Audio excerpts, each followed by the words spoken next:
everybody, and welcome back to Crime in Sports. Yay! Oh, yay indeed, Jimmy. Yay indeed. My name is James Pietragallo. I'm here with my co-host.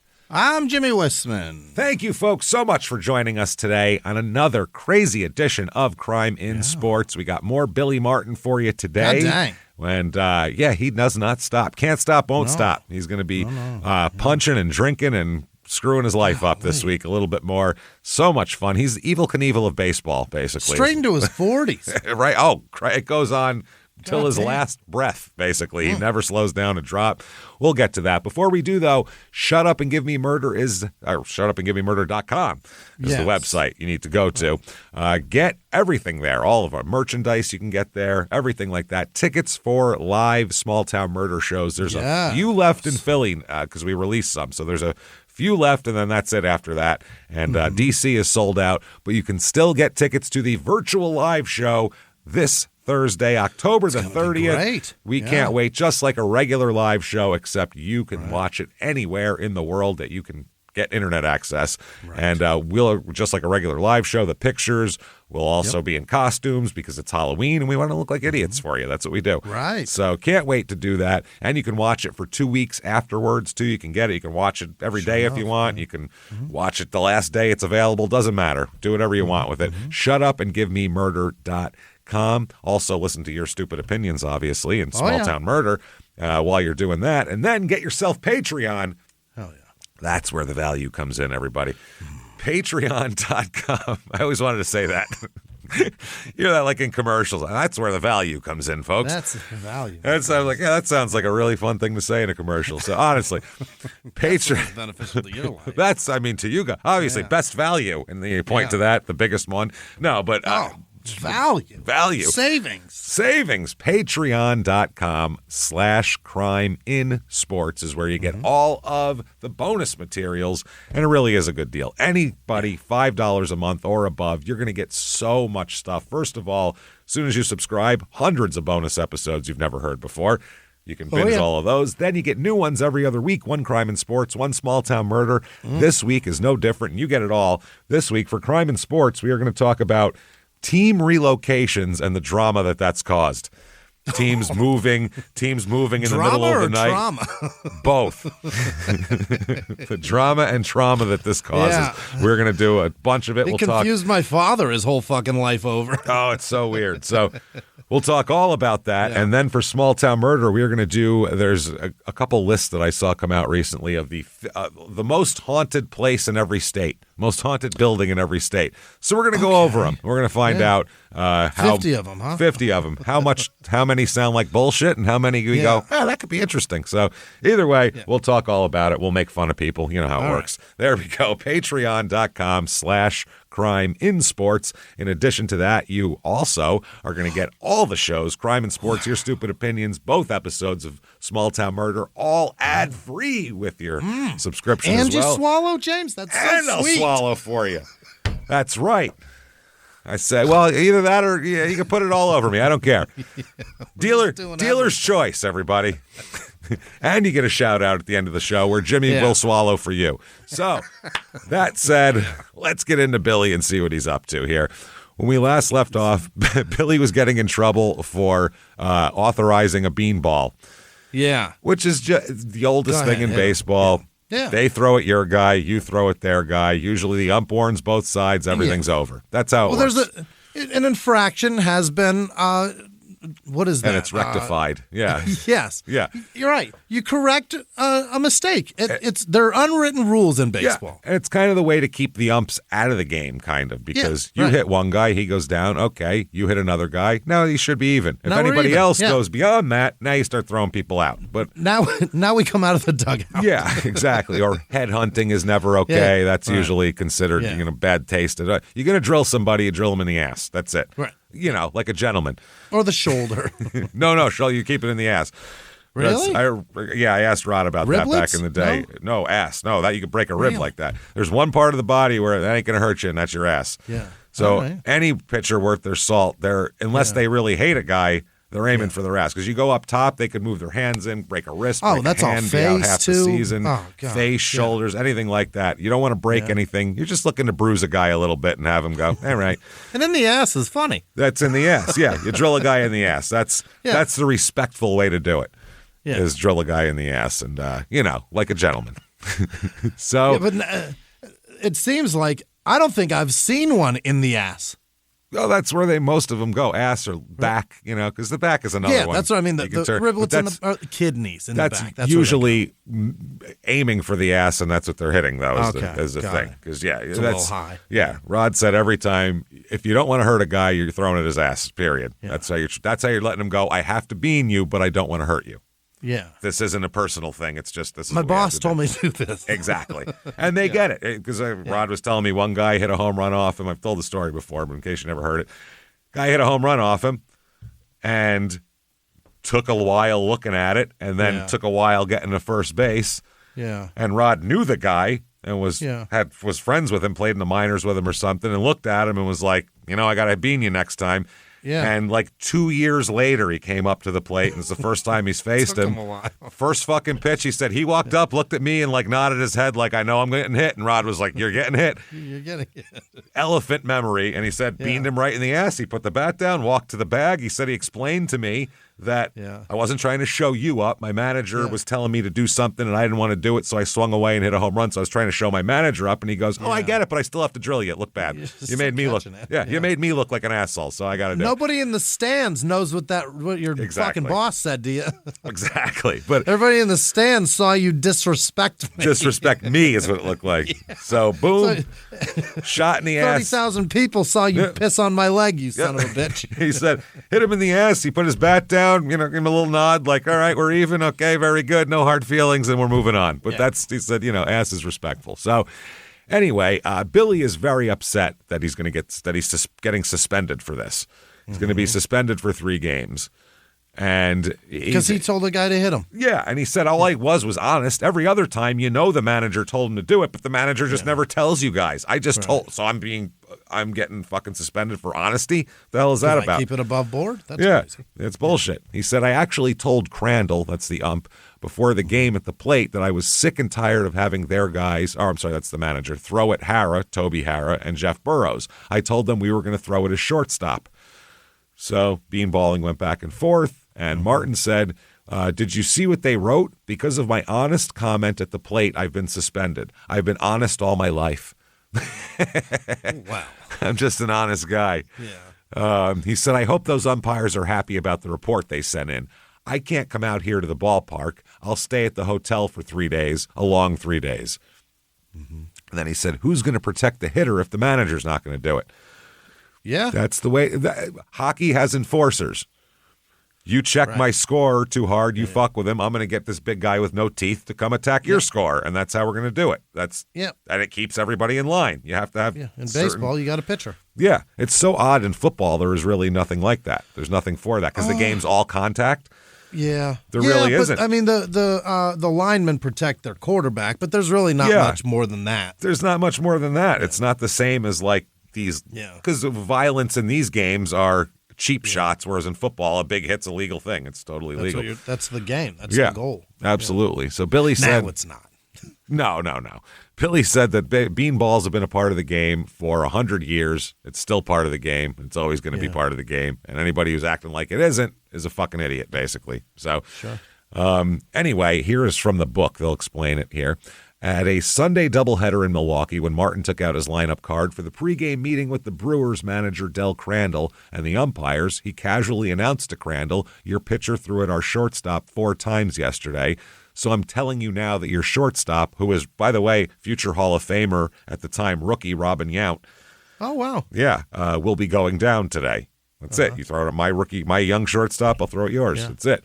And that's the unwritten rule of baseball is don't tell anybody you're doing it, even though you're doing it. And you're doing it.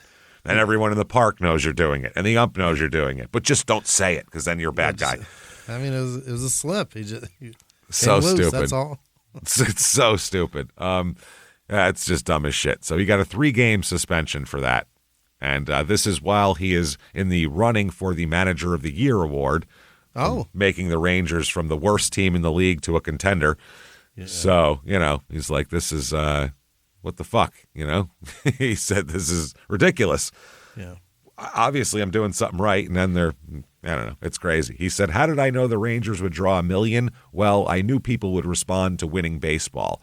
Why shouldn't I say that if I thought we could win? This year's been a different kind of challenge, a different kind of test for me as a manager. It's the biggest I've ever had.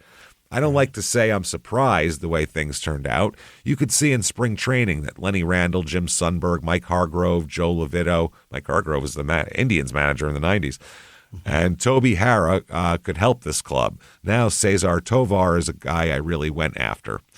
So he's like, I constructed this. I built it, and then they came. So, yeah, that's how it works. Okay, here we go. Billy Martin, October 5th, 1974. This is an article from the Daily News. Billy Martin, Texas Rangers manager who had almost as many fights as Muhammad Ali, recently slapped Bert Hawkins. This is actually very funny. There's a story from the book about this, and we'll get to it. Who's Bert? The 60-year-old road secretary for the team, for the Rangers, in the face during an argument on a plane. This Billy was out of line here, completely out of line. You can't hit the guy that just types. He's 60 years old. Is the more of a fucking problem here? Slapped him around, which is insanity. You can't just slap the guy. But I guess Hawkins, everybody saw it on the plane. The fucking reporter saw it, for Christ's sake. And they were wondering, they were going back and forth saying basically how, are we going to report this or not, basically, was how it works. And then somebody reported it, so everybody else had to report it too. It's like, well, he can't get the scoop. So now he's going to be in 6 different publications beating up an old man on a plane. Apparently, yeah. So here they said from the Daily News, it says there were 2 arguments. Witnesses said that the action described as a slap came several minutes after Martin, who's 46, shouted at Hawkins. The argument centered around an attempt to form a Rangers Wives Club. Okay, this is where this started. This is how it comes from the book, too, which Hawkins supported the idea of a wives club. Mm-hmm. And Billy said, fuck no, we're not having a fucking wives club. What are they going to do? They're going to get just to hang out together and have a social thing for team building. But Billy says, I don't want the wives getting together, because when they get together, they start talking and guys start getting in trouble and they don't play as well. I don't want to fucking do that. Keep the wives separate from each other. Yeah. That's the idea. These guys want to cheat. You can't have them coming home and having one wife say, yeah, my husband came home with this, and yeah, mine came home with this, and they talk about it. Next thing you know, it's a mess. So, or you don't get a wife thinking every guy is doing the same thing when she assumes that hers is just maybe he just has a wandering eye. No, they're all doing it. Oh, great. Now we can all hate each other's husbands together. Back then, it was the general consensus was keep all the wives as separate as possible. Yes. That's what they used to do. So they said, actually, there were 2 arguments. At first, the first, which a coach broke up, Hawkins moved to an empty seat in the rear of the plane. Martin, who was up front, seethed but said nothing. Then Hawkins returned to his original seat in the front of the plane, and Martin began to berate him again. The slapping followed. Hawkins has a dual role as traveling secretary and public relations man, and he said, I may drop the traveling job after that. So do this locally. I'm going to think things over for a while here, is what he said. So, and remember, the other traveling secretary, for, what was it, Detroit, he beat up at the hotel, in the hotel lobby. So he does not like fucking traveling secretaries. People with big mouths. Man. So from the book, From Seasons in Hell, the Mike Shropshire guy writes, you won't believe what just happened, Walker told me. Billy just punched out Bert Hawkins. Walker was right. I didn't believe him, but my earlier suspicions that Billy's psyche had already advanced to the attack phase were all too correct. Billy was no longer a baseball manager, but rather an aggressor nation eager to declare war on somebody. You get 5 drinks in Billy and he turns angry. That's all there is to it. It's got to settle some scores, whether you're involved or not. Doesn't matter. What happened was this. Martin started shouting at Hawkins for the ridiculous reason that Bert's wife, Janet, had expressed an interest in forming some sort of Rangers auxiliary. In other words, Rangers Players' Wives Club. Now Martin was demanding that Bert make Janet abandon the plan. Martin said, the goddamn wives will poison a ball club if you let them. The last thing you need is getting them organized. The fuck is wrong with you, he said. Yeah, don't make a union for the wives. Yeah. Our guys need to concentrate, is what he's trying to get at. So Hawkins predictably suggested to Billy that he might go fuck himself. Wrong move. You go, okay, Billy, we'll talk about it later, when you're sober and on the ground. Yeah. Fuck 30,000 feet when you've had 6 scotches. This is bad. Or just go ahead and go fuck yourself in the front of the plane. Either one. He might go fuck himself, at which point Martin offered to heave Bert out of the airplane. Yeah. If you think you're big enough, Billy boy, then give it a try, Bert responded. Oh, Bert. Oh, man, he's just asking for it. Thus challenged, Martin got up and smacked a 65-year-old man with a heart condition across the face. Well, don't talk shit if you can't back it up. I mean, honestly, if I'm 65 with a heart condition, I'm shutting the fuck up when somebody wants Shit. Somebody's mad at me. Big enough? Jesus. I wouldn't say that. Other than that episode, it was a quiet flight to Kansas City. Other than the manager attacking the fucking team employee. Once at the airport, Billy marched about 27 paces ahead of the entourage, and once outside, hopped into what appeared to be a 65 GTO with front-end body damage. That's just all of Billy's cars. Billy's got a GTO that he ran into something? All of his cars are like that because he drives shit-faced every night, so he bangs into shit and just keeps going. He's like McNulty from The Wire. Like, he just fucking crashes. He's like, I'm Billy Martin. It's all right, and he keeps driving. 65 GTO is a good car. It's a fucking sweet car, yeah. And sped away in a cloud of exhaust smoke. Billy's gal needs a valve job, one of the players, Steve Hargan, noted as the rest of it smokes. As the rest of the Rangers climbed aboard the bus for a trip to the hotel. Hawkins wanted to talk to the players about what happened on the airplane. His message included some colorful usage. Quote, if that sorry little cocksucker doesn't apologize, then I'm going to the ownership of the Rangers and tell them they can stick this job up their ass. All right. That's what Hawkins told the team. I'm going to get an apology out of Billy Martin, that little cocksucker. A little cocksucker. I wouldn't say that. Yeah, he's probably going to get hit again. And he added that until he had made up his mind, he hoped nothing would be mentioned about the airplane debacle right away in the newspapers. He told the newspaper guys. And back then, they said that presented no problems because by now everyone was safely past deadlines. It's like, well, we already filed our shit for the day, so. Yeah. He says, my phone in the room at the old Mulbach Hotel was ringing at the inhumane hour of 8:30 a.m. It was Bert Hawkins, and he wanted to see me. This is the Mike Shropshire guy. Yeah. By the time I reached Hawkins' suite, the other 2 writers, James Walker and Randy Galloway, were already there. Galloway was preparing his special Grand Prairie Bloody Mary recipe, which consisted of 2 ounces of Tabasco, 9 ounces of cheap vodka, and a teaspoon of tomato juice. 9 shots. 9 ounces? Dude, the Fort Worth air conditioners, even more. He talks about that in this book, the Fort Worth air conditioner. That's a drink? That's a drink, which is just about 8 ounces of tequila and some ice. That's the Fort Worth air conditioner. Well, a water glass of tequila. At breakfast, he's having 9 shots. Yeah. These writers drank. Everyone back then drank. Yeah. I don't know how any of them lived past 30. They drank an obscene amount of booze that I couldn't imagine putting in my body. A teaspoon of tomato juice? Is that what it was? Yeah. And I mean, I'm sure he's exaggerating a bit, but it's just a bunch of vodka. That's a crazy drink. It's like when we get martinis at the steakhouse here. That's flammable. Good God, Jesus, I can't walk, please. I can run the car on this. Yeah, exactly. Put some olive juice in there, for fuck's sake. We're dying. Hawkins' mood was drastically altered from what we had seen just hours earlier on the team bus. Now that the hostilities had abated, he seemed actually jovial. He said that the little Dago himself had paid a visit to the suite and described Martin as a living portrait of contrition. That's the other thing, too. A lot of times, Billy does shit when he's drinking and then feels bad about it later. That happens, too. And I would never. I don't think we're drunks. I don't think there's. I mean, the number of senior citizens that I wouldn't feel bad about smacking Oh, it's huge. My list is never ending. I don't care how old you are. Being old does not allow you to be a cunt. I'll smack your old face, and I'll fucking thrill myself with it.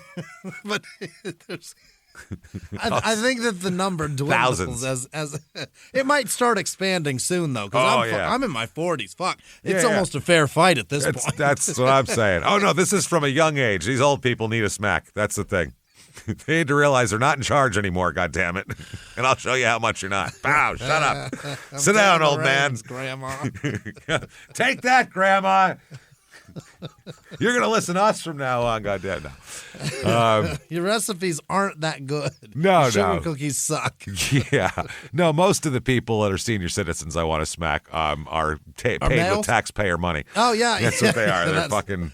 Not real life people, political people, I'm sure. That list seems to grow it's huge. daily. It's huge.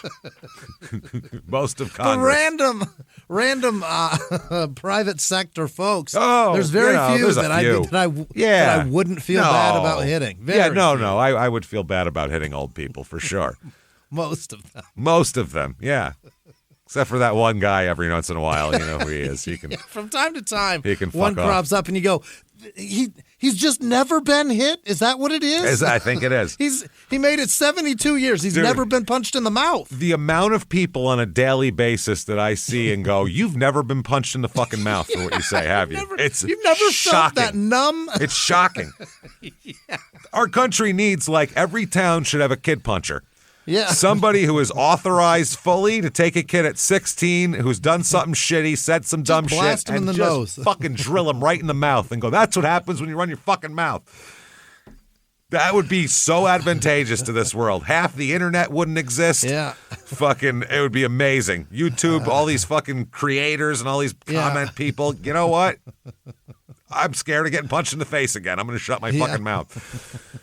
Or they've been hit so many times they don't care anymore. Those are the options. One of the two. Yeah, it's that numb, and then you lose taste and smell for a second. Oh, you need it. You need it. It's so good for you. Where you go, oh, my body just master reset. You need that. You need a Control-Alt-Delete for your body, for sure. Yes, you need to realize that you're not in charge of fucking anything. Nope. There's always somebody that's more in charge than you. Always. That's it. So this guy goes on. He goes on to say, old Bert was clearly amused by the experience of the new Billy consumed with humility. Quote, I suppose Bobby Brown threatened to fire him, said Hawkins, because Billy was really kissing my ass. You all should have seen it. Hawkins was laughing now. According to Billy, nobody was to blame. Booze was the real culprit. Yeah, that's Billy. Then Hawkins issued a special request. Now that Billy had been sufficiently humbled and his apology had been formally accepted, wouldn't it be better for all parties to just forget the whole shabby episodes? In other words, leave it out of the paper is what he's asking. Yes. Hey, guys, everything's fine. Keep it in-house, yeah. This whole affair, for sure, was like Galloway's Bloody Mary. It had an unsavory taste to it. Janet Hawkins' club efforts had ignited Martin, and the publicity of the airplane event might restoke the furnace. Furthermore, this was the lurid sort of media event that presented the potential for one story eventually to become several stories. Before it was over, I could see myself interviewing shrinks and social scientists to learn their views of the appropriate role of the baseball wife in contemporary culture. Because this could get way out of hand if this goes in the paper. Then it gets bigger than just two dudes fighting in the front of the plane. Right. Now it's should the women be involved? And he's like, do we just, say kids. Fuck it? Yeah. Bert then added that in my case, ignoring the incident might not be that easy since the ceremonial publisher of the newspaper, Ammon Carter Jr., was on the Rangers board and knew about what had taken place. Galloway and Walker then agreed that it would be my decision and mine alone to determine whether the story should run. Mm-hmm. My personal policy on matters like this was clear. As long as nobody was killed or arrested, why bother the reading public with the sordid particulars? That's how it was back now. They would have filed that story, and it would still be going on in the plane, and they'd be fucking have tweeted it out already. And boy, do they love the clicks. They love it. Oh, it's all the click. This is an ultimate clickbait thing too. Billy Martin beating up an old man. That's fucking wow. The manager of a professional baseball team just slapped a senior citizen. Yeah. Holy fuck. This next sentence, keep in mind this is during the Watergate scandal. If Billy made headlines every time he, quote, caused a scene, there wouldn't have been any room in the paper for any Richard Nixon stories. Wow. It's every day with Billy. Yeah. He said, at mid-afternoon, I called the Star-Telegram's morning sports editor, Bob Lindley, in his private office that was located in the tap room of the Pecan Valley Municipal Golf Course. His private office is a bar, obviously, and outlined my predicament. Lindley was the type of man who heartily endorsed labor-saving measures and therefore a great editor. Do whatever you want, he told me. I don't care. No one gives a shit about this. Yeah. So in the press box at Royal Stadium before the Saturday game, I informed my writing colleagues that a decision had been reached. The airplane incident had never taken place. Bert Hawkins was now officially unslapped. Okay. Oh. The Rangers beat, as we know this, not how it developed because I was reading an article from the paper before this. The Rangers beat Kansas City that night and again on Sunday to officially wrap up second place in the American League West. The flight to Minneapolis, where the season would end with 2 meaningless day games, was as festive as any I would experience with the ball club. The players could not have been more boisterous if they had won the World Series. In Minneapolis, they staged a team party at Howard Wong's restaurant. The media was excluded, and later Jim Fregosi told me that even with the Howard Wong discount, the liquor tab ran dangerously close to 5 figures. Holy shit. Yeah. In 1973? Yeah. Spending fucking over 10 grand or 10 grand on booze. Yeah. That's insane. That's a lot of alcohol. For like 30 guys? Yeah. Holy shit. In 2008, when did I get married? Wow. A while ago. It'd be hard to do now. I spent, I think, $800 on alcohol. And that was everybody was destroyed. Yeah. This is crazy. I ruined them with booze. And $800, $1,000, 10 grand, and how long? Just an evening. One night. Yeah. One party, one sit down. That's crazy. Jesus. Hey everybody, just going to take a quick break from the show to tell you a healthier way to do some things with AG1. DrinkAG1.com. You know it. We don't have the best diets. No. Us too. We don't. And we travel. We got a lot of work. And also, we're just not that good at things. So road food is so hard to remain healthy. It's bad. And it's hard to get all the nutrients you need is the problem here. Yeah. So that's why you need to get AG1 because that'll help you get the key nutrients that your body needs. It's clinically shown to support good gut health and fill in common nutrient gaps that you're not getting if you're eating at IHOP and the Waffle House all the time or whatever you're getting or wherever you are too. And even just your dinners at home, you never know. You know what I mean? Yeah. You can't get everything from your food. It's really hard. With 5 probiotic strains and 75 plus vitamins and minerals, AG1 Next Gen replaces the need for a multivitamin, probiotics, and more. That's awesome. I love not having to take a multivitamin because I'll always forget that. This you don't forget because it's actually good to drink too. And it's really delicious. The citrus is excellent too. Yeah. They have clinically backed formula. It's now flavor-packed with new delicious flavors, tropical berry, citrus, and of course original as well. And AG1 is helping to raise the standard with multiple gold standard clinical trials in an industry where not everybody gets real into the research. Let's be realistic here. They're just putting stuff out. They go to great lengths to continually invest in rigorous peer-reviewed clinical trials. It's not some fly-by-night thing here, which is very cool. AG1 replaces the need for a multivitamin, probiotics, and more for less than $3 a day with a subscription. You're getting more than $7 worth of daily nutritional support. It's really great stuff here. You definitely want to get this. We enjoy it, and I think it's making me healthier here. It's good stuff. Head to drinkag1.com/crimeinsports to get a free welcome kit, including a bottle of vitamin D and free AG1 travel packs when you first subscribe. That's drinkag1.com/crimeinsports. Now back to the show. So imagine my surprise when I opened my Wednesday morning Star-Telegram, turned to the sports section, and read an 8-column headline across the top of the lead page: Martin apologizes after airline altercation. Oh, that's good. All the nasty details of the flight to Kansas City were outlined in detail in a story beneath Harold McKinney's byline. Hastily, I phoned McKinney to inquire as to what in the name of God was going on here, and was informed that James Walker of the Times-Herald, upon returning to Dallas, had spilled the beans, Harold McKinney's words, to his editor, the esteemed Blackie Sherrod. Let me say here that I sympathize with James Walker's thinking at this point. Walker found himself stuck in a dilemma where it was necessary to spill one's beans to cover one's ass. Mm-hmm. Without a doubt, Blackie Sherrod was and still is the best-known sports writer in the history of Texas journalism. With the possible exception of Jim Murray in Los Angeles and Mike Royko in Chicago, he enjoys the largest regional following of any newspaper writer in the United States. Blackie, I think, actually attended high school with H.L. Mencken, and naturally is a product of the old school of journalism, as opposed to the new school that Mencken apparently found revolting. Consequently, James Walker's heartbreaking confession generated shockwaves in the Times-Herald newsroom. So, the Martin Hawkins conflict would see print after all. 1 week after the fact, and the Morning Star and Star Telegram, or Morning News and Star Telegram would follow suit the next day. This, I told Harold McKinney, makes me look like a total idiot. Screw that, said McKinney. I'm the one who had to come in on my day off and write this goddamn story. And don't sweat it, the whole thing's already blown over. So this caused ripples. Even the newspaper guys got in trouble. The whole thing turned into a fucking mess. So, of course, Billy Martin, right after that, is named Manager of the Year in the American League. Oh. On the field, can't fucking argue with it at all. Yeah, he's the best there is. Absolutely not. No way to argue with it. I mean, they came close out of nowhere, and they called it the Great Turnaround of '74, and like it was a huge deal. And the Rangers were dreadful, right? They were a bad team for the a worst. long time. They were they were the Washington Senators, who were terrible forever. They moved because they stunk. Washington first in war, first in peace, last in the American League. That's the old idiom of them. So this is.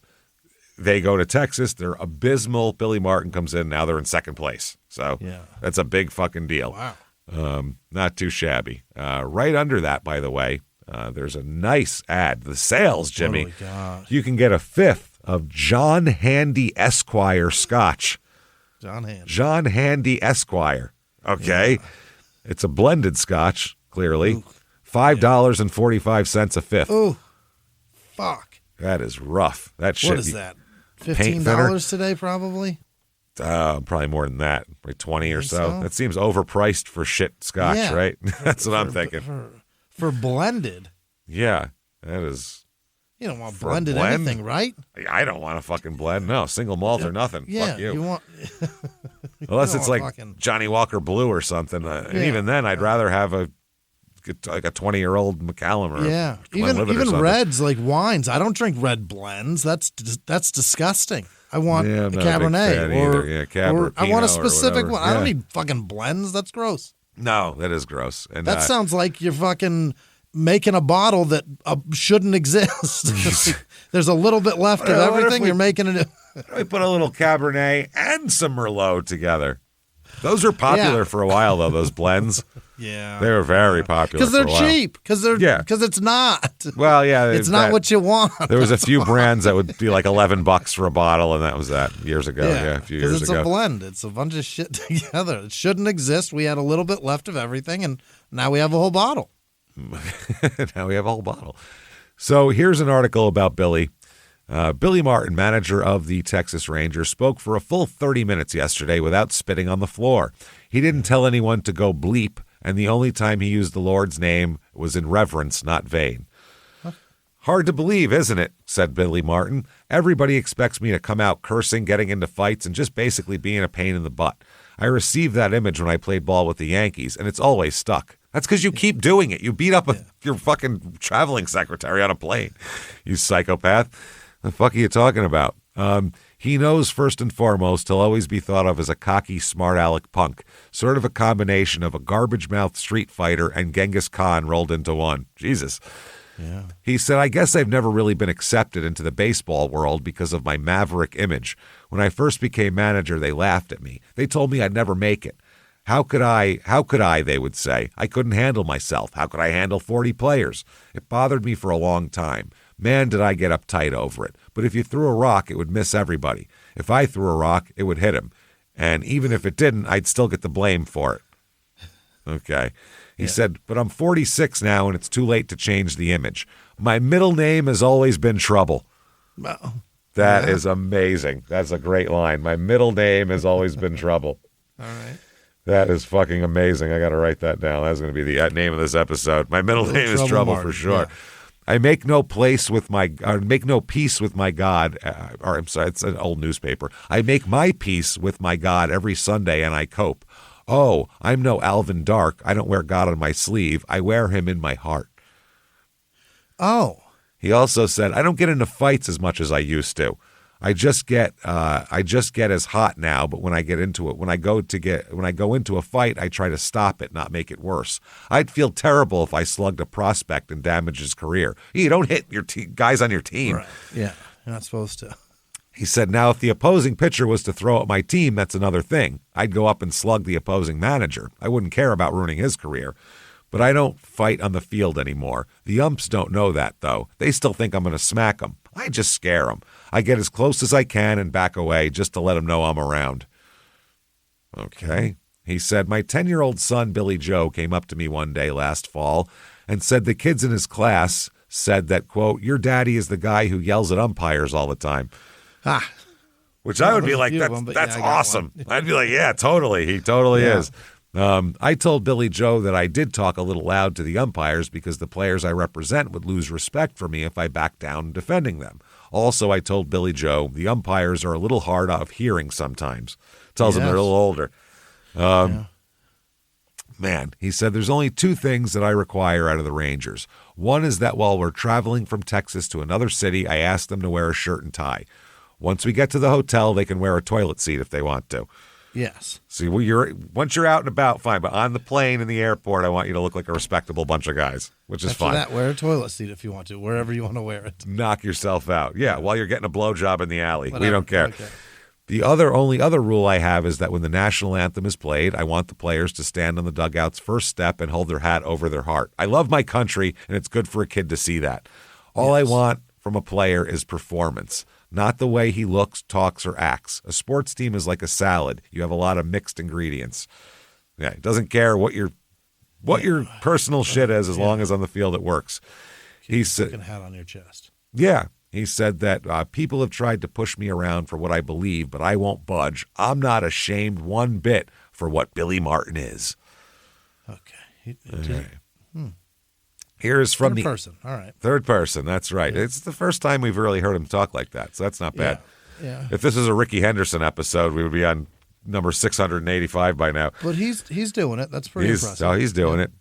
This is March 1975. This is from the FBI files again. Oh, dipping into the FBI files. Billy Martin receives a letter here addressed to Mr. Alfred M. Martin. So they have his real name.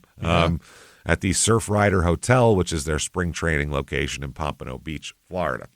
This is from the FBI files.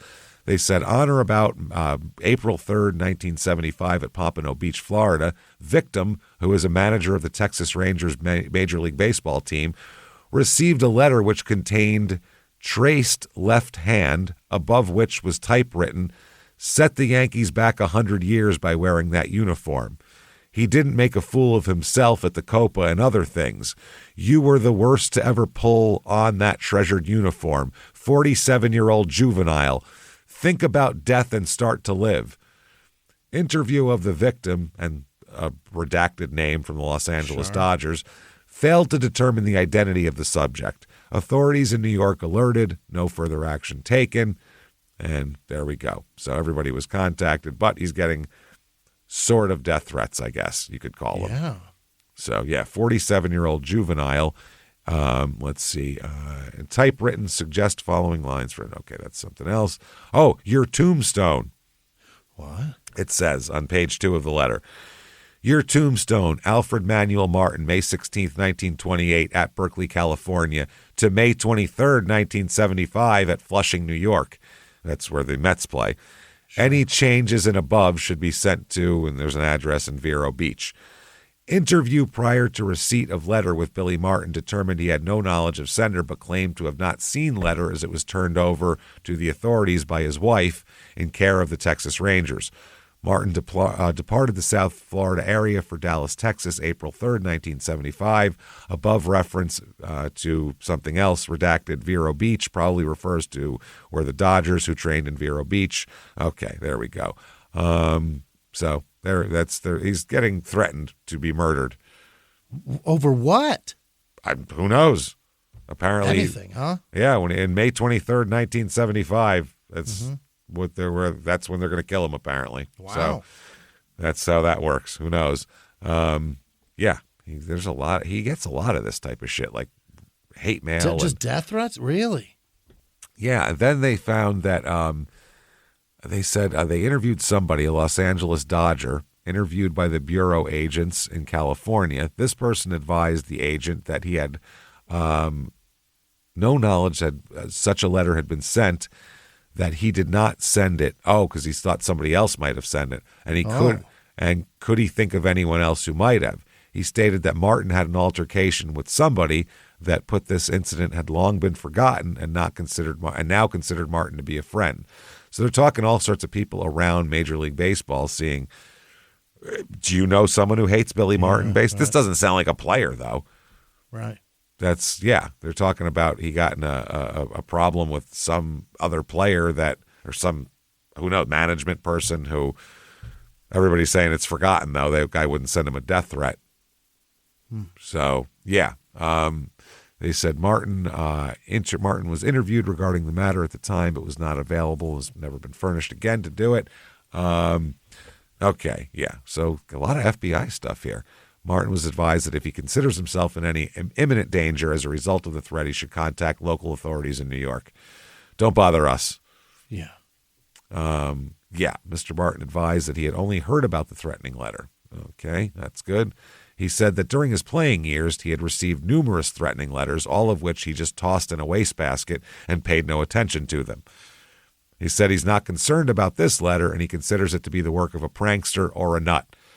He did say the Rangers baseball team will be playing in Flushing, New York on May 23rd, 1975. That is when they were redoing Yankee Stadium. So this was the season that the Yankees were sharing Shea Stadium with the Mets. Okay. A remodel of it, not the tear down and rebuild. No. Just this is when it went from old Yankee Stadium to new Yankee Stadium, where they got rid of the weird, the older facade and put kind of all that shit. So, yeah. So anyway, they said, that's when the date would be. He's threatening to kill us at the Yankee game. And there's that. Now, 1975 Texas Rangers, 79-83. Third in the AL West, and Billy is not going to last the season. And he's got to be pretty upset about it, right? There is so many times he's manager of the year and fired. It's amazing. It's incredible. It happens so many times with him.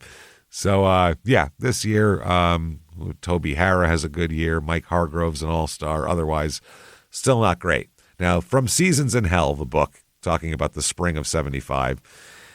Okay. Shropshire says, with little more than a week left in what had dragged on and on as a marathon spring, Martin would refuse to let camp close without at least one skirmish. You got to wrestle somebody. Got to fight. His opportunity arose in paragraph form, buried in a meaningless and obscure spring training feature article about the Yankees outfielder Elliot Maddox that had run in the Fort Lauderdale paper. Maddox, the ex-Ranger, had not figured prominently in Martin's plans at the conclusion of spring training. 74. He dealt Maddox to the Yankees in a minor transaction, and Maddox had surprised both teams with a strong season. Now, in the Fort Lauderdale paper, Maddox said that Billy may have written him off prematurely as a Ranger and was quoted as saying, Martin has a habit of lying to his players. Oh boy. That's going to get you a punch. Billy Martin is probably the only manager in the history of big league ball who would choose not to ignore a remark like that in a recreational environment like spring training, particularly in a publication that wasn't exactly distributed worldwide. Some local Florida paper, who cares? Martin regarded the article as a call to arms. Martin's pressure valve was teetering over into the danger zone when I sat briefly across from him in a booth at the Banyan. Elliot fucking Maddox, Billy spat out his words. I was doing him a favor when I traded him to the Yankees. He wanted to go to New York. Isn't that something? I should have sent him to Spokane, their minor league team. Yeah. Maddox has one good season. Now he's running off at the mouth. There's a lesson here. Give a skunk a break and he'll piss in your face every time. Is that true? Is that a lesson? I've never heard that lesson before, but you know what? I've never given a skunk a break. You might be right. That's true. Billy Martin might be teaching us things we need to know. You know what I mean? We don't know that. Yeah, give a mouse a cookie, but give a skunk a break. Oh, my God, please. Naturally, the Rangers had a game scheduled against the Yankees at Fort Lauderdale the next afternoon. Elliot Maddox would probably lead off for the Yankees. Surely, Billy wouldn't insist that his pitcher Jim Bibby dust off somebody's skull in an exhibition game. Yeah. But as I reclined on the press box roof at Fort Lauderdale, I gazed down and was that a mirage, or did Bibby just hit Maddox on the shoulder on the first pitch? That's so crazy. He used to go out and plunk that guy. Yeah. Wow. I can't believe it. Mike Bibby's uncle? Yeah. I can't believe it. Another Rangers pitcher, Stan Thomas, threw in the direction of Maddox's head and missed in his next at-bat. So in the next inning, the Yankees' Mike Wallace plunked the Rangers' Dave Nelson. Then both teams were out on the field. Burroughs was wrestling with Yankees manager Bill Verdon. Meanwhile, Martin was attempting to fight his way around the familiar figure of number 32, Yankees catcher Elston Howard, in an apparent effort to attach his hands to Maddox's throat. He just wanted a fight to break out so he could go fight so he could fight Maddox on the field. Elston Howard, by the way, not the first or the last time he'll break up a fight involving Billy Martin. Oh, is that right? No, he definitely won't. Afterward, Jim Fregosi told me that, quote, this had to be a spring training first. The games don't count, but I guess the tempers are real. Billy Martin remained in peak form as he changed clothes at the end of the game. I saw Maddox and I told him he was gutless, Martin said, describing the acrimonious folk dance that happened earlier. I called him gutless, Billy repeated, and he didn't say anything back. Why? What do you guess, Jimmy? Because he's gutless. Because he's gutless, exactly. I just told you why. That's right. That's why. He's a disgrace to that uniform. He sets the Yankees back 100 years. What would guys like DiMaggio think? Calm down, Billy. This is really just you're pissed off. It's fine. He loves to bring up DiMaggio every chance he can. Yeah, because that's the one thing. It's like reverence. It's like in Blazing Saddles when they mention that guy's name and everybody like looks down and says it in reverence. It's the same thing. That's what it is for Joe DiMaggio. It's like people take their hats off. Joe DiMaggio, like it's holy. God rest his soul. God rest his soul. About 24 New York-based print and on-the-air reporters were there to record Billy's sentiments. That afternoon's whole spring training urban street scene, plus Billy's erstwhile post-game oratory, had been concocted entirely for their benefit and possible amusement. It occurred to me then and there that Billy Martin was not protecting the honor of his good name. He was auditioning for a job. The Yankees had failed to win a pennant for the previous 11 years, and Bill Verdon, the incumbent manager, maintained all the charm and charisma of an old man's nutsack. Okay. I mean, that's not very charming or charismatic, I'd say. No. Martin knew too well that somewhere George Steinbrenner was watching and listening, and he loves this type of shit. This is fucking amazing. April of 1975, he doesn't like the umpires. No? No, he's pissed off. Here's an article here, quote, when he isn't punching someone in the nose, Billy Martin is a delight for baseball. That's a quite great line. He is saucy, sharp, interesting, exciting, and unpredictable. He's Leo DeRocher incarnate, as an old guy who was the same as Billy Martin. I suppose you heard about Billy's latest gizmo. He showed up at home plate during the lineup card exchange with a small microphone clipped to his jacket. At least that's what the story said. They said he had become so distrustful of umpires' reports about his conduct that he decided to wire himself for sound. Yeah. I would love to hear Billy Martin I'd love to hear Billy Martin over the course of a game, cursing and yelling and fucking, that'd be amazing. Billy Martin would have a taped record of everything said between himself and the umpires, who then couldn't accuse him of saying gosh darn unless he really said it. The only thing wrong with this wonderful story is that it isn't true.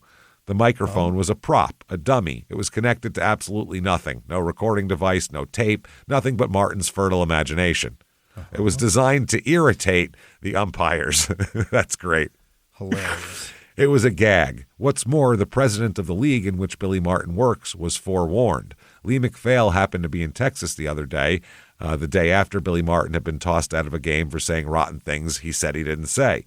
They said, let's flash back a moment to that day. Rich Garcia was umping behind the plate. Ron Luciano was umpiring at third base. Oakland was playing Billy Martin's Texas Rangers.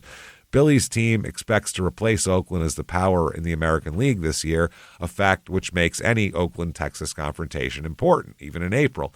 Right. Cesar Tovar hit a slow grounder down the third baseline, and Sal Bando threw him out.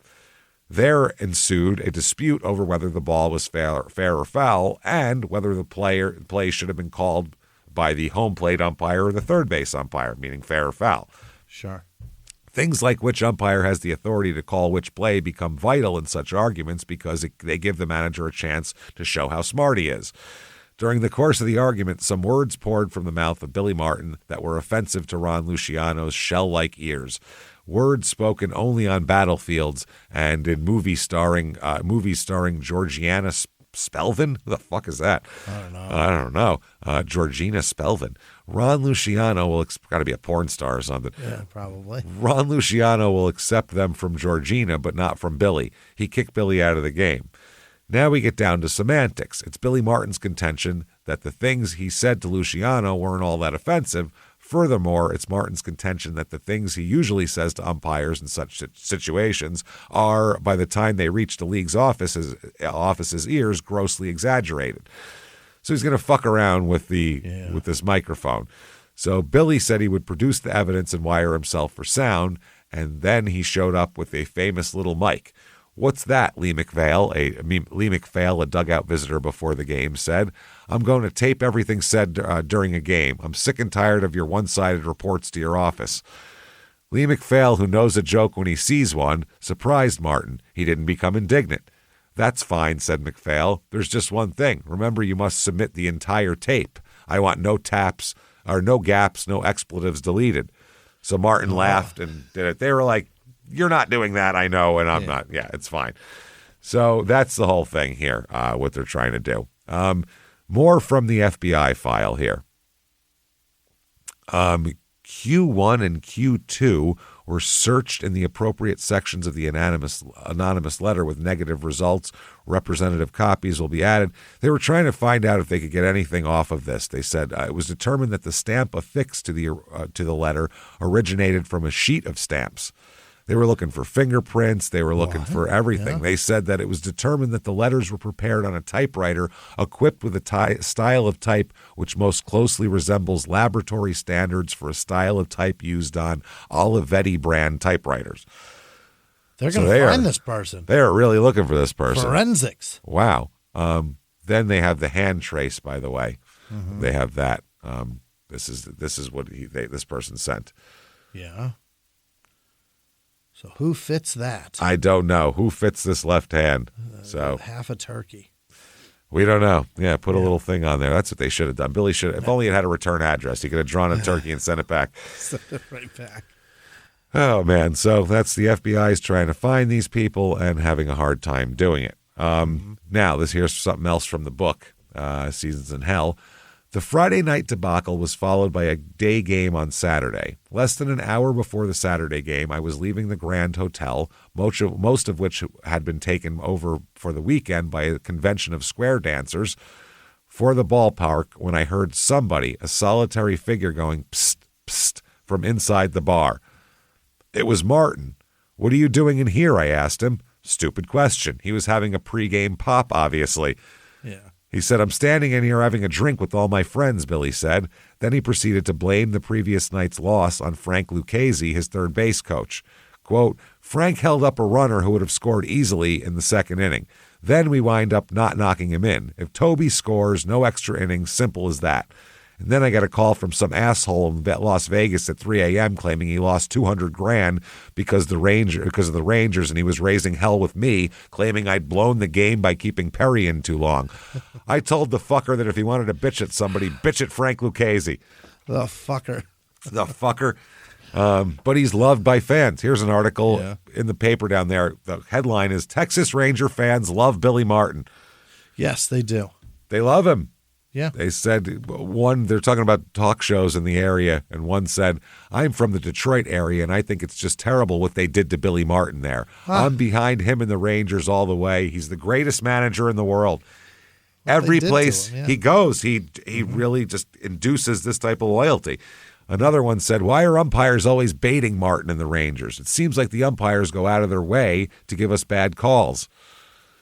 So it's just people defending Billy no matter what he does. Now, right under that article is an incredible place that we need to go, Jimmy. Oh, where are we going? The sales, Jimmy, the sales. Yeah. We're going to the head shop. Get some head. Yeah. Is it in New York? This is not a blowjob facility, nor is it a place to buy bongs, which is what a head shop used to be. It's a fucking, like a barber, which makes no sense. They call it the head shop? I guess, that makes shop. All the sense, but. It says it's now open for business under the management of Vic Calcutt, who wishes to invite all of his customers and friends to see the new shop. A barber with the word cut in his name. That's good. Calcutt. Double T. Haircuts and styles of all types. Children's haircuts also. So get in there right now. Where's it at? I think it's in Florence, Texas, I believe.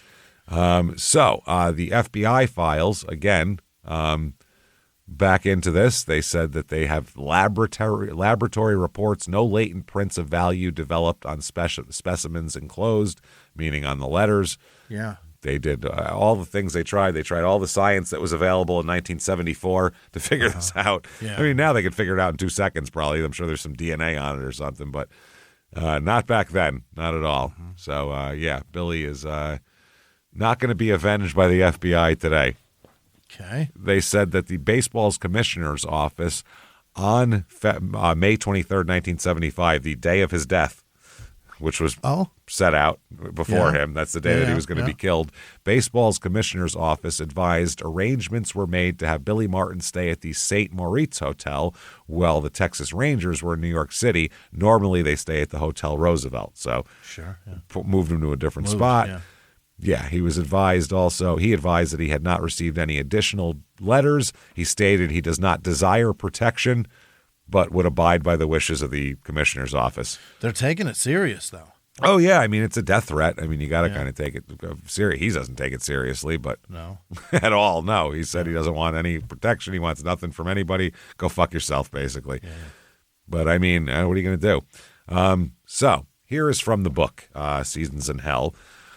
Quote, Billy was so intense and so focused on what he was doing to get things turned around. Hargrove said there just wasn't a whole lot of energy left once it got turned around. By the end of June, the Rangers were 3 games under 500, 12 games behind Oakland. By the All-Star break, there were rumors that Billy's job was in jeopardy, and as usual, it wasn't just because the Rangers had slumped. Grieve, who was the GM, said, we started to see the effect of his drinking. He would come in late to the ballpark and look terrible. The players weren't mad at him. I think we felt, that's the player at the time, Grieve, sorry. I think we felt bad it was happening. It was more sad than annoying. Mm-hmm. He said, almost 40 years later, people ask, why didn't someone say something to him? Why didn't someone talk to him about his drinking? But that's not what people did 40 years ago. We didn't think it was any of our business. No one would have dreamed of approaching him and talk to him about his drinking. No, that's a man's private. Yeah. Don't tell me what to put in my body. That wasn't okay. Shut up. Yeah. That wasn't considered being helpful back then or caring. Right. That was considered being a washerwoman up in everybody's business. Leave me alone. But he's busy trying to get things done, and he's under a lot of stress, and somebody's trying to kill him, so he's drunk. All those things. Yeah, and he's an alcoholic on top of all that, so it's just getting worse and worse. Now he's finding I can have a couple drinks before the game. I can go finding spots where he can drink more. He said, Grieve said, but I think about it now, even 40 years later, it was sad because I loved playing for him. So they go on to say here that the Rangers' road trips were getting wilder and wilder with the charter plane journeys resembling a flying saloon and casino. Right. That did not exactly set the Rangers apart in baseball back then, but that kind of behavior always gets mentioned more often when the team is losing. And team owner Brad Corbett, wily and irrepressible in the George Steinbrenner mold of a team owner, had encouraged several players to spy on Billy for him. Okay. He's got fucking stooges now. Players? Yeah, players. Oh, yeah. Corbett, who died in 2012, was told that Billy's girlfriends were flying on the charters with the team. Something that especially became an issue to the players when Billy's paramour bumped one of the coaches out of the first class section into the back of the plane, usually occupied by writers, broadcasters, and staff. Protocol on a baseball team is unwritten, but some things are out of bounds, and that was one example. Corbett heard all about it. Wow. Greaves said the off-the-field stuff became a distraction. It was discussed. It erodes the team a little bit. Corbett called the minority owners and team executives and said he was considering firing Billy, and he told Billy the same thing. Now, more from Seasons in Hell. Quote, the little Dago seemed to be in training for a middleweight title bout. Oh. It seemed the Rangers manager had been scheduling sparring sessions at least once a week when he would play his rendition of the Moonlight Sonata on the nearest available face. Jesus Christ. Somebody suggested that Billy might be on a cash retainer from the American Dental Association. I told Billy that he might consider changing his name to Sugar Ray. Kind of has a nice ring to it, that, he conceded. One bout took place during a weekend of turmoil in Anaheim. In a restaurant, the mixologist refused to pour another cocktail for one of Billy's coaching staff, claiming the gentleman had already appeared overserved. Which is happens all the time in a bar. Cut you off. Billy took umbrage. While Martin and the bartender were engaged in a loud and intense disagreement over, I'll swear to God, an American's constitutional right to get plastered as he wants to, another customer entered the room. Billy brought this to the Constitution from not pouring you another drink. Okay, someone else entered the room. After several minutes, the customer, not realizing that he had stumbled into some distinguished company, yelled at the bartender, as soon as you get through arguing with these shitheads, would you mind getting me a gin and tonic? In seconds, Billy had rendered the customer horizontal. Obviously, yep. The bartender called the cops. Given the notoriety of the winner of the first round KO, no arrests were made, but they said they did confiscate the keys to Billy's rental car. Said, "You're not driving, Billy. Yeah. We won't arrest you, but you're not driving." Yeah. So I have to say, there's a lot of people, like with the Billy Martin episodes, that'll be like, "I want more arrests. I want more arrests." Billy literally couldn't get arrested back then. Yeah. If all of the shit we talked about happened, say, from 1995 to now, he'd have 15 arrests already. You know what I mean? He'd be getting arrested just for assault. Yeah. Oh, he'd have 20 assault arrests. He'd be fucking looking at prison time every time he touched anybody. But back then, if you were real famous, the cops would come and they go, boys will be boys, guys fight, hey, it's all right, nobody's dead, it's all fine. And that was that, and they let him go. Yeah. Same thing with Evel Knievel. It was like he couldn't get arrested till later on, but he was robbing banks and doing crazy shit. Doing terrible things. Yeah. So in mid-June, following another loss in Kansas City, I was seated in the lounge at Royal Stadium, sharing a beer and polite conversation with Bert Hawkins. That's another writer. Oh, no, that's the road manager guy that he hit, that he slapped, who the night before had summoned me to his hotel room to meet his old friend David Eisenhower, the son-in-law of the recently ex-president. Son-in-law? Oh, of Dwight? How the fuck would he be his son-in-law and have his last name? I don't know. I don't think that's possible. How is that possible? Did he take her to? Who knows? Eisenhower's a strong name back then. I'm not sure. Sure enough, yeah. I was now telling Hawkins how Eisenhower, unlike his photographs, didn't look anything like Howdy Doody in person, when somebody barged into the press box and announced that down in the Rangers clubhouse, Billy Martin and Willie Davis, that's a player, were beating the crap out of each other. Uh-oh. Oh, my God. Hawkins smiled and said, hard to figure out who to root for in that one. Both guys you don't like. Oh, man. The winner in the long run was probably Willie Davis. Not 20 minutes after the hostilities, he was traded to the St. Louis Cardinals, who, unlike the Rangers, were involved in a pennant race. "I'm gone like a cool breeze," Willie told me. Yeah. Oh, my God. That's fucking funny. Now there's an article about how Billy's a peacemaker. Oh. Here's an article from June 28, 75. Slumping Texas Rangers superstar Jeff Burroughs, accused by an anonymous teammate of loafing in the outfield, exchanged punches in the clubhouse Friday with center fielder Joe Levito, and manager Billy Martin had to break up the fisticuffs between Burroughs, potential fisticuffs between Burroughs and Jim Fregosi. Burroughs, the most valuable player in the American League in 1974, was later seen shaking hands with Levito, but called Fregosi a backstabber. It's the guy he fought with. He's fine with that. Burroughs was criticized by an anonymous teammate in the local Dallas paper after a game in Chicago. The teammate told the Dallas Times-Herald that several balls fell in that Burroughs should have caught. Burroughs, who'd been benched by Martin for both games of Friday night's doubleheader with Minnesota, walked into the locker room while an Associated writer was waiting to speak with Martin. Burroughs walked into the restroom area and shouted, "Did anyone really think I was loafing in Chicago? There are some backstabbers on this team, and I think I know who they are." Nut up. Yeah. Levito and several other players were standing nearby Burroughs' outburst. Burroughs moved near Levito and said, "I think you might just be one of them," and then punches started flying. Uh-oh. However, none landed, and teammates quickly separated the duo. See, Billy's not involved because no one actually got hit. That is fun when you see a fight and nobody lands a single punch. Like, Jesus, I've seen one recently. That was a waste.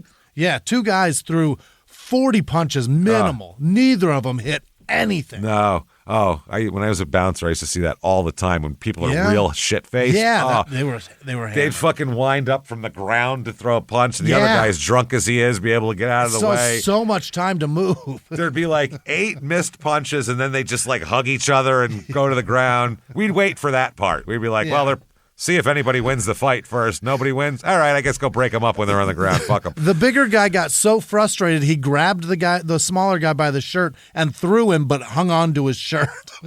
So he just ripped his shirt off of him. That's hilarious. And then he hit the ground, causing scratches, and that was the only blood incurred by this fight.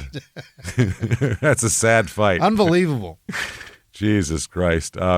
So they go, Burroughs stalked back into the locker room bench and began talking with the AP reporter Randy Galloway of the Dallas Morning News, who had just walked into the locker room. Levito and Burroughs exchanged apologies. Then Fregosi came into the locker room, and Burroughs twice called him a backstabber. Uh-huh. With that, Fregosi walked over to Burroughs in a threatening manner and asked, "Would you say that one more time?"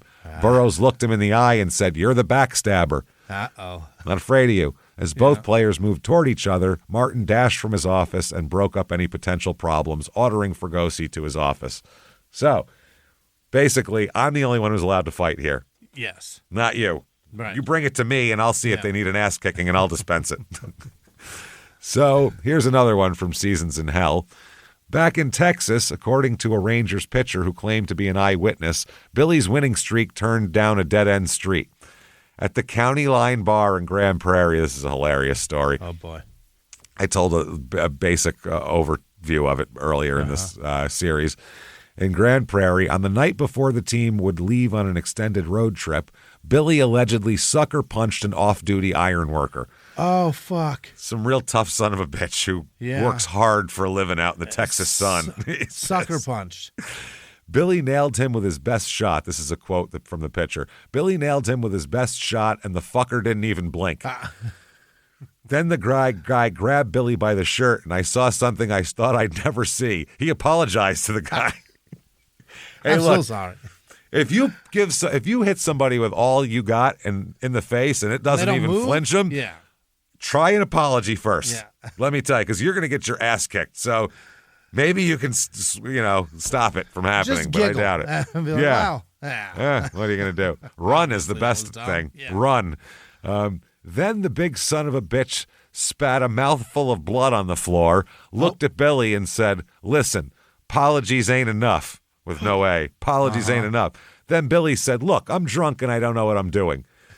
And the big guy said, "Then I'll catch you when you're sober." Wake up, yeah. So Billy jumped in that big Lincoln and got his ass out of there. Yeah. He said, "Well, I'll find you when you're sober then, pal. Don't you worry." Which is terrifying. Yeah. It's a fucking terrifying thing to hear. I'll be around then. You're gonna I'm gonna calmly kick the shit out of you. This isn't. I'm not angry. I'm okay. Right. I'll be cracking my knuckles. Waiting for you. Yeah. From the book here, as part of his adoption of the Texas lifestyle, Billy had become a big fan of country music. He attended concerts and befriended country music acts, stars like Charlie Pride and Mac Davis. During the seventh inning stretch at Arlington Stadium, Billy wanted the public address system to play John Denver's "Thank God I'm a Country Boy." He's from fucking San Francisco or Oakland. He's from Berkeley, for Christ's sake. You're not a country boy at all. You're not. You're a fucking guinea from the fucking docks. What are you doing? I don't get this. It had been the top-selling record in country music in 1974, and the Texas crowd loved it. But the Queens-born Corbett lobbied for the traditional baseball anthem, "Take Me Out to the Ball Game." The two men argued over which song to play throughout the 1975 season until Corbett insisted "Take Me Out to the Ball Game" be played in the seventh-inning stretch at every home game, and that was that. Wow. The day after Corbett told Billy he might fire him, the Rangers were cruising to a 6-0 victory, a 5-hitter by Fergie Jenkins. In roughly the 6th inning, Billy called the press box and asked to talk to the person who chooses the music played between the innings on the public address system. He can't stop. Who's the DJ? Oh my God! Who's got the aux cord? I want to fix this. I am going to fix this. Yeah, let me plug my phone into that bad boy. Umpire Ron Luciano was working the bases and wandered over to the Rangers' dugout for some water in the midst of another hot Texas night. Uh-oh. He heard Billy screaming into the dugout phone. Here's a quote from that guy, from Luciano's autobiography. Billy was saying, "I don't care what the owner says. Play the goddamn John Denver song." I want John Denver. That is the angriest anyone's ever been about John Denver in any aspect. He has wives that aren't as mad at him. Goddamn John Denver. Play the goddamn Denver. Oh, man. I couldn't believe my ears. Billy's yelling, "I better hear 'Thank God I'm a Country Boy,' and then slams the phone down. What the fuck? Wow. The public address system played 'Thank God I'm a Country Boy.' In the owner's suite, Corbett steamed. After the game, the Rangers announced that Billy had been dismissed as manager. They fired him over John Denver. Wow. Has anyone ever been fired over John Denver? Is that ever playing "Thank God I'm a Country Boy"? They were so aggrieved that he is not one. Yeah. They fired him about it. They fired him. So Corbett's like, he went against what I said, I'm firing him. Which is, okay, this is two children. Yeah. Billy shouldn't give a shit what's playing during the seventh inning stretch because he should be worried about other shit. Yes. And the owner shouldn't get in a pissing match with his fucking manager on the He should care about what's going on between the fucking lines, and so should the manager. Neither of these two should be involved in this. Also, if the manager thinks that this song may improve morale around here, that's what I mean. It. Who gives a shit? But Corbett, Billy is drawn to that George Steinbrenner, Corbett, dictatorial guy that I'm going to disobey type of shit. So I don't know if it's something to do with his dad or what the fuck it is, but I don't know. Corbett said the decision was made because of a lot of factors which had built up over the last month or so. By the way, the next 6 seasons, the Rangers are going to have 6 managers. So Corbett's not exactly great at hiring managers, put it that way, including 4 managers in 1977. Wow. 4. Billy was disconsolate and red-eyed as he cleaned out his locker after the game. Quote, "What I'm proud of is the fact that I brought Texas a winner. I brought them 1 million fans, and I brought them some real Major League Baseball." Billy retreated to an equipment room where he wept as he shook hands with coaches, players, and reporters. It was a pitiful sight seeing Billy all broken up, Rangers trainer Bill Ziegler said. A reporter asked the reigning American League Manager of the Year about his future, and Billy said, "I have no idea. I love this game. Baseball is my life. I love the game. But at this very moment, I feel like telling the game to shove it." Tell the game to go fuck itself. Yeah. He's the McNulty of managers. That's Certainly, what he is. Yeah. He's like, I love this job. They're trying to fuck me over. Like, he's that guy. It's not good for you. No. You're not good for the job. The job's not good for you. Stop. You're killing yourself with booze. He is shit can done. Yeah. And that's that. Corbett, if asked if he considered Martin disloyal, said, "I wouldn't care to comment on that." Okay. Interesting. That third base coach that he blamed a loss on, he's the guy who takes over for him, and Billy said he'll do a good job. Okay. He'll do fine. Also, they shit can Art Fowler and Charlie Silvera, who are 2 of Billy's loyal coaches, so they fire him. He takes Art Fowler everywhere. Really? Everywhere. Lucchese said, "Following Billy is like a fellow following Al Jolson in his prime of show business." He said, "I respected the man who was here," meaning Billy. He said, yeah. So he's fired now. What's he going to do? What do you do? Yeah, they go over all of his hits. His wife, Gretchen, said he doesn't fit into the mold of the man in the gray flannel suit. It's just his nature to speak out about what he thinks. Baseball's not the means to an end. It's the end for Billy, she said. So that's it's everything. Yeah. It's everything. So August 2nd, 12 days after he's fired by the Rangers, Billy is named the Yankees manager. He's hired. Steinbrenner has been drooling, waiting to hire him. Chomping at the bit. Because he wants somebody with fire. He wants somebody that's going to kick shit around when the guys aren't playing well. Go fucking tell those umpires to go fuck themselves. He wants that. You be me out there is what he's doing. I need you. So he wants it. Now, this is a real interesting thing. If you read Sparky Lyle's book, Sparky Lyle wrote a great book. He's a pitcher for the Yankees, won the Cy Young Award in 1977, I believe, and a relief pitcher. And his book is great. It's honest. It's a diary. It's just a diary of a couple of seasons. And he talks about when Billy came in, and it really seemed to cause a lot of drama. It worked for the team, but I mean, it was like drama after this. They really didn't understand why their manager was being fired to begin with, just because it was Billy. It was weird. So Billy is named Yankees manager. The New York newspapers had been predicting the move for days, news leaked by George Steinbrenner. This is from the book. In a press conference in New York, Billy, his face flushed and his voice cracking, said the day was a dream come true. 18 years after George Weiss had banished Billy to Kansas City, then Detroit, Cleveland, Cincinnati, Milwaukee, Minnesota, Detroit again, and finally Texas, Billy was back. Here we go. He had predicted as a child that he would play for the Yankees, and he had. Now in middle age, 3 years short of 50, he would be the Yankees manager. Mm-hmm.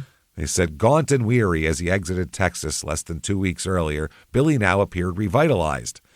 He told reporters, this was the only job I ever wanted, the only job, the Yankee job. And I mean, it's good for whoever wants to kill him. He's in a much bigger spotlight. You can see him, He's in his stadium's open. It's, Texas has more guns, so you got that. So that's true, too. Yeah. Easier to shoot him there, probably. You only need one, though. Yeah, that's true. As it happened, the day Billy reunited with the Yankees was also the team's old-timers day, and Billy, in a move that presaged Steinbrenner's love of showmanship, was to be introduced during the on-field festivities after DiMaggio, Mantle, and Ford. Public address announcer Bob Shepard called his name, and Billy jogged out and waved his cap. The crowd stood and cheered. The 1975 Yankees had been lethargic. The anticipated dynamism of Billy Martin was appreciated and welcomed. The ovation continued longer than it had been for all the Yankees Hall of Famers. Wow. They love him. Billy was back. In his mind, the circle was complete. This is like one of, I think, 6 times he's going to manage the Yankees or something, because he gets fired constantly. Nice. He stood on the field and waved his cap repeatedly as he wiped away tears with the other hand. At his home on that day in Glendale, California, Casey Stengel was confined to his bed. In 1974, his wife Edna had sustained a stroke and was now living at a nearby nursing home. Oh, no. Casey, who had turned 85 3 days earlier, had recently been diagnosed with leukemia. Shit. Jesus. In pain and increasingly immobile, Casey had hired a housekeeper to help him, Mrs. June Bolin. Sports writer Maury Allen interviewed Bolin shortly after Billy was hired as Yankees manager. She said the television was on in Casey's bedroom where the newscast mentioned Billy Martin. Mrs. Bolin got Casey's attention, pointed to the screen which showed Billy on the field at Old Timers Day. Casey, she said, Billy is the new manager of the Yankees. She said that Casey smiled and then wept. So I was happy for him. Yeah. Happy for him. So everybody's all excited. He said it's great to be back where it all started, not with one of these rinky-dink fucking, bullshit things. He said when everybody fires you, they try to explain why. First of all, when everybody fires you. How many people? How many times have the average person been fired? Oh well. Not enough to say when everybody fires you, I don't think, right? Yeah. You should look in the mirror if everybody's That's firing the thing. That's for sure. I took peace with that a long time ago, that I knew I was absolutely the problem. Well, yeah, you weren't even trying, though. You were a teenager. You didn't care. That's what I mean. You're not even trying at that point. What the hell do you care? You're just, I'm going to stay here until they fire me, essentially. I'm not doing to this. Retire. That's I'm not trying to make my way up the fucking grocery store corporate ladder. I'm just trying to make a paycheck. Pay for all the dumb shit I got to pay for. Yeah, one of the Yankees executives said if Billy Martin hadn't been available, Bill Verdon would still be the manager of the Yankees. So we weren't even unhappy with our manager. No. We just wanted Billy. Yeah. So that's that. Billy Martin is the manager. Everybody is happy. Martin was on a fishing trip in Colorado when he was reached by the Yankees through Martin's father-in-law. They began negotiations and reached an agreement. And one of Martin's first meetings was with center fielder Elliot Maddox, who he tried to fight and threw at. Right. He said, hello, Elliot, this is Billy Martin. Maddox said, I said, oh, he recalled because it was on the phone. Martin, felt that things in the past should have been forgotten. So he said, hey, that's that. Let bygones be bygones. Let's bygone this bitch. Yeah. 1975 Yankees, 83-77, finished third in the AL. And Martin did the same job as Verdon. Verdon was 53-51. Martin was 30-26. Same shit. Same shit. Yeah. Feels not like much it might better. be the players. Yeah. Possibly the players on this squad. You got, Sandy Alomar Sr. Look at that. Oh. Yeah. Ron Guidry is a 24-year-old kid. Christ, he was great. Catfish Hunter. This is the Rangers? No, this is the Yankees. Oh, this is the Yankees. Catfish Hunter, Alex Johnson, Sparky Lyle. Trying to see some other guys. Thurman Munson, obviously. Greg Nettles. Trying to see people would hear of. Lou Piniella. Sure. There's a bunch of future managers on this team, too.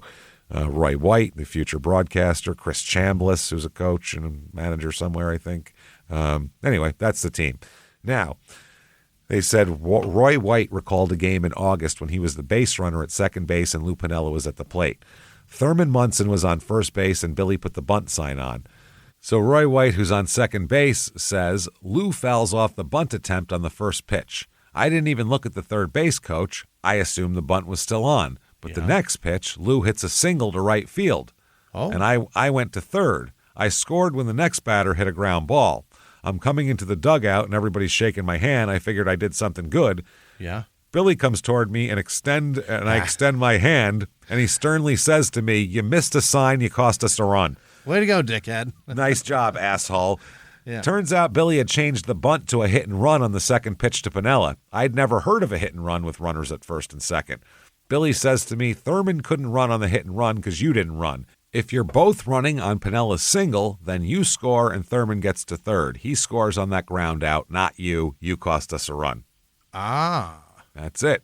And I thought to myself, I better start really paying attention. This isn't the same game I've been playing. We all knew Billy could help us, but we didn't realize how much concentration that would take. You got to pay attention at work. Yeah, that's what you got to do. Just dick around. Now, George is a different kind of owner. Oh? Owners in baseball generally shut the fuck up and stay out of the way.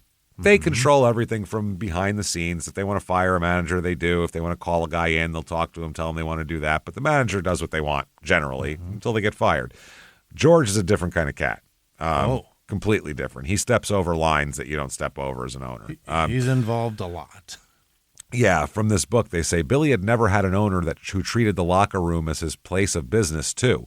Late in the 1975 season, Steinbrenner, a former assistant college football coach as a young man who himself never played football, that says a lot. That's George Steinbrenner, had taken to taping pep talks for his players on audio cassette. And just sending that in? Yeah, that's the manager's job, not yours. Yeah. Not yours. Go manage the team yourself if you want to do that. You don't do that. Prohibited from going into the locker room himself because of his suspension, George ordered Gabe Paul. He was suspended by the league. George ordered Gabe Paul to have the speeches played for the players before certain big games as a way to motivate them. Oh, boy. They hear an owner's voice, they all just roll their eyes and go jerk off. This does not motivate them. They have no respect for him when it comes to that kind of shit. The cassette player would be placed on a stool in the middle of the clubhouse with the volume turned on high. The first speech was just 2 minutes long. The next one a week later was a little longer. When the third speech went on for more than 3 or 4 minutes, Billy emerged from his office, stalked toward the middle of the clubhouse, kicked over the stool, then pushed the stop button on the cassette player. Not having that shit. The players roared their approval. Exactly. That's what they've wanted. And Billy uses George as a way to motivate his players in this way. Yeah. I'm protecting you from this jackass. Yeah. And then they love that, and they get behind Billy, and everybody's on a team. But they need an enemy, and that's going to be George Steinbrenner. And if we've all got a common one, and he happens to be right around the corner, much more beneficial to all of us. Exactly. And then you're on my side, too, when things come up, and that helps, too. Yeah. It's us against them. Yes, exactly. They said they later would ask Billy if he was playing George's tapes to the players, the general manager did, and Billy would say he was. Oh, yeah, we got to play him. Don't worry about it. In fact, after Billy kicked over the stool, players took turns stopping the Steinbrenner speeches, rushing to the cassette player, and forcefully banging on the stop button. They don't want to. September 29th, the day after the 1975 regular season ended, Casey Stengel died. Oh, damn. Yeah, he said that Billy went straight to Casey's home in Glendale, California, and on the night before Casey's funeral, slept in his mentor's bed. That's creepy. What? That is creepy. I don't want to sleep in some old man's bed, whether he's alive or dead. That's fucking gross. Why'd you do that? I don't know, man. They have shit. He's 85. Things are leaking out of him all the time. I don't want any part of that. You don't want to be in there? No, fuck that. That's gross. Anyway, they said Billy said he wanted to do it to connect with Stacy one last time. That's what his Stengel, what his coach Charlie Silvera said. Billy, Silvera, and Yankees infielder Jerry Coleman were pallbearers at Casey's funeral. Carrying the casket from the Church of the Recessional, the pastor reading one of Casey's eulogies quoted the Los Angeles sports reporter Jim Murray, who wrote upon Casey's death, "God is certainly getting an earful tonight." Billy stayed another night at Casey's home before flying to the Bay Area to go hunting with Lou Figone. With Mrs. Boland's permission, Billy took with him some of Casey's old long-sleeved T-shirts that he'd worn under his Yankee uniform. On occasion, Billy would wear them beneath his Yankees uniform and show visitors the 37 stenciled underneath the collar of the shirt. Nice. And these are Casey's shirts, which is cool. That's really cool.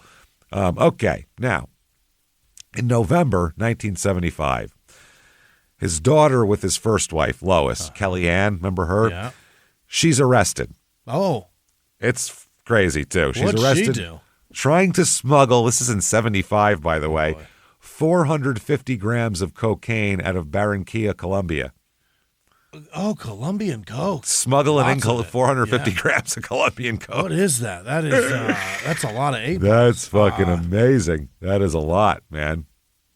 So are you trying to figure out the weight of it? I was trying to do math in my head. Yeah, that's 28 grams to an ounce, babe. Yeah, so think about it that way. That's a lot of ounces. That's a lot of 8 balls. What is she trying to do? Is this personal use? Fuck, it's more than it's like what, 15 Half ounces, 17 ounces of fucking coke. Yeah. That is not personal use unless you That's plan a on lot. Yeah. either exploding your heart or doing coke for the next 2 years. Right. Does it have an expiration date? It'll hold, I guess. In the cabinet? No, you have to store it a certain way. Yeah. You can't just hold it out there. You put it up there like it's fucking just old sugar. Yeah. So this was as she boarded a flight for Miami from Colombia. Okay. Now, the Colombian authorities grew more interested in prosecuting Kellyanne when they found out her father's a fucking big famous American. Now they really want to make an example. Yeah. Now, Kellyanne, who had put the cocaine in plastic bags and strapped them to her legs, that was her way of smuggling them. Also would not identify who had given her the cocaine. Well, yeah, she doesn't want to be murdered by a cartel, so that makes sense. Why would she do that? Yeah. Kellyanne was 22, a secretary living near Berkeley, and she ran with a rough crowd. Though she initially claimed she'd been duped into carrying the drugs, she later confessed to her father that she was trying to make some extra money on a drug-running mission. Okay, so she doesn't do drugs. She's making some money. Yeah. She might do some too, but she's making some money. This is 75. Yeah. Coke wasn't like affordable to the masses until the early 80s. Really. Okay. And that was like in very specific places like Miami. There'd be tons of it, or New York City. But it was still in the 75. It is extremely expensive, this shit. I mean, so fucking expensive still. They hadn't figured out how to really get the packaging and get it going and make it a real big business. So it was still very, very expensive. So they said Billy was obsessed with trying to find back channel ways to get Kellyanne clear to the charges. Okay. Yeah. The case lingered for many weeks as Billy tried to call in every favor from his extended network of friends. Frank Sinatra made some calls. Really? You got Frank Sinatra making calls for you? That's awesome. You got old Blue Eyes on the horn. Wow. Holy shit. As did Bill Reedy, who worked for a politician with ties to then-President Ford. Nice. The Yankees used their resources and arranged for a respected lawyer. Billy called then Secretary of State Henry Kissenger because Kissinger was a renowned Yankees fan. Kissinger promised to look into the matter. Colombian officials also extorted tens of thousands of dollars from Billy. There was Colombian officials saying, I can help make it go away. And so he bribed a bunch of people that didn't do anything. Do shit. Yeah. They just extorted them. They just took the money, yeah. Yep. The ordeal weighed on Billy. He blamed himself for not being more of a part of Kellyanne's life. Through the years, Kellyanne had visited her father and lived one summer with Billy, Gretchen, and Billy Joe in Minnesota, but father and daughter were far from close. Yeah, that would make you feel like it's your fault. In January, Kellyanne was sentenced to 3 years in jail. Wow. Because of the official lobbying of Billy's friends in high places, she avoided a hardened Columbia jail. She was instead confined to a convent where she was watched over by nuns. Really? You're going to be real bored for a couple of years is all it was. It was understood that she would likely serve about 2/3 to 1/2 of her sentence. Jesus Christ. As for his other child and the family left behind in Texas, Billy did return to live with Gretchen and Billy Joe for weeks at a time in the off-season. It was an uneasy standoff. Oh, boy. Jesus. Neither filed for divorce. Gretchen made visits to New York, and Billy made visits to Texas. This is Billy Jr. here, Billy Joe. Yeah. Said it was tough. I was trying to get through school and sports. They wouldn't give up on it, but you could feel the sadness for everyone. Billy was seen on the Manhattan bar circuit, and there was always the occasional one-night stand for companionship, but he was a lonely figure. Writer Mickey Morabito,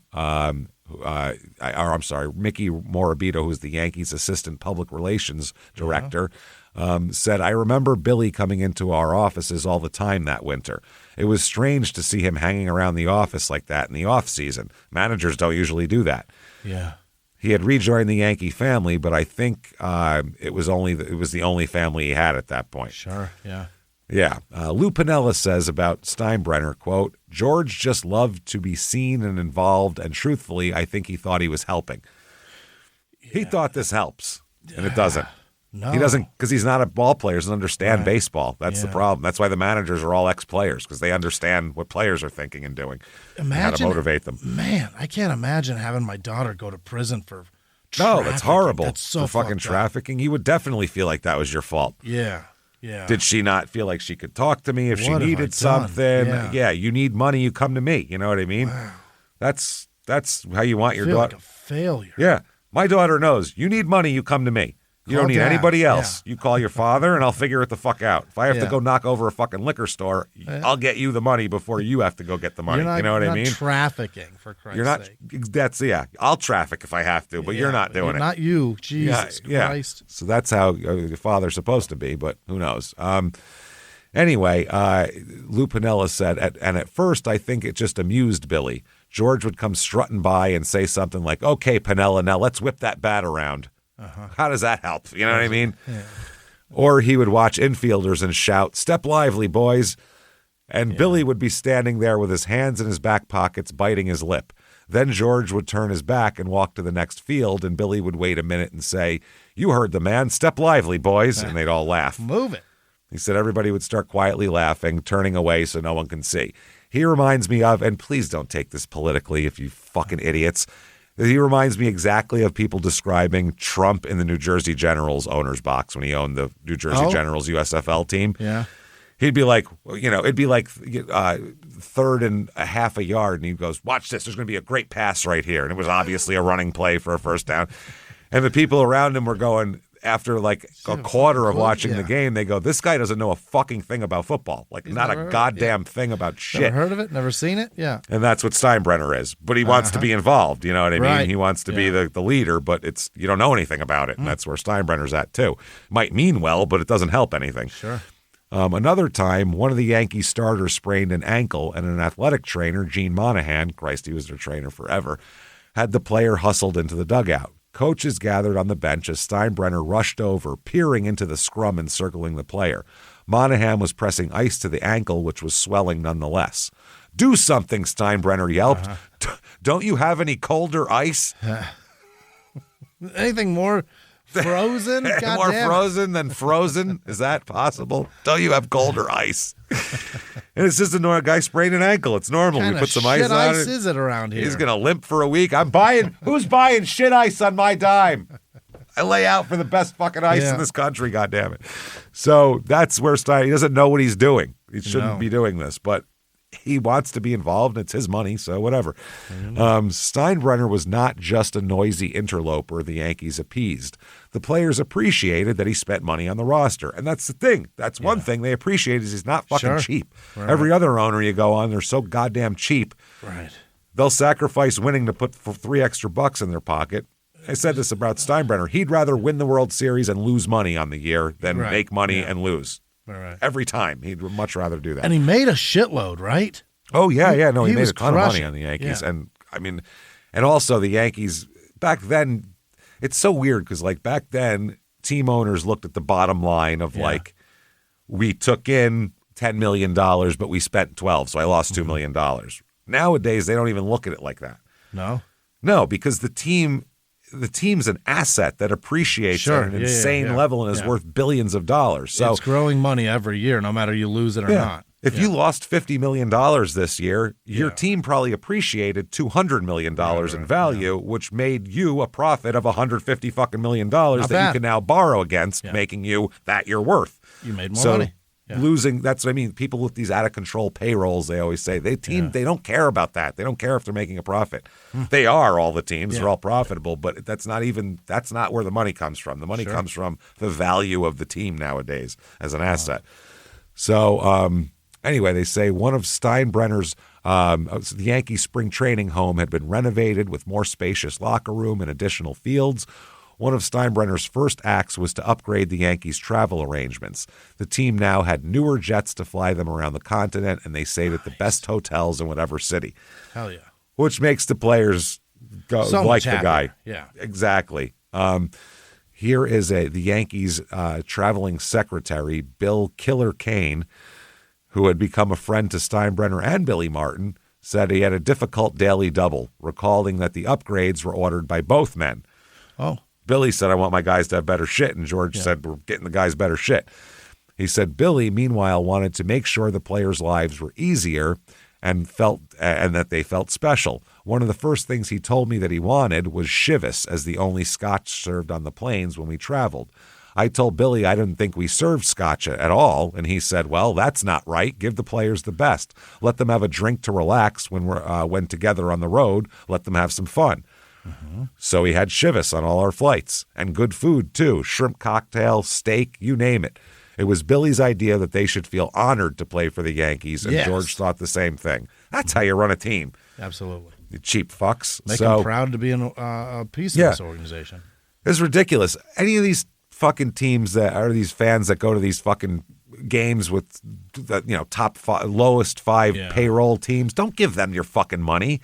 Don't give them your money. Watch it on TV. Watch it on TV. Tell them to go fuck themselves. Yeah, make them earn it. That's what I mean. These owners are cheap as shit while their team is appreciating like Christ and Val. It's fucking ridiculous, man.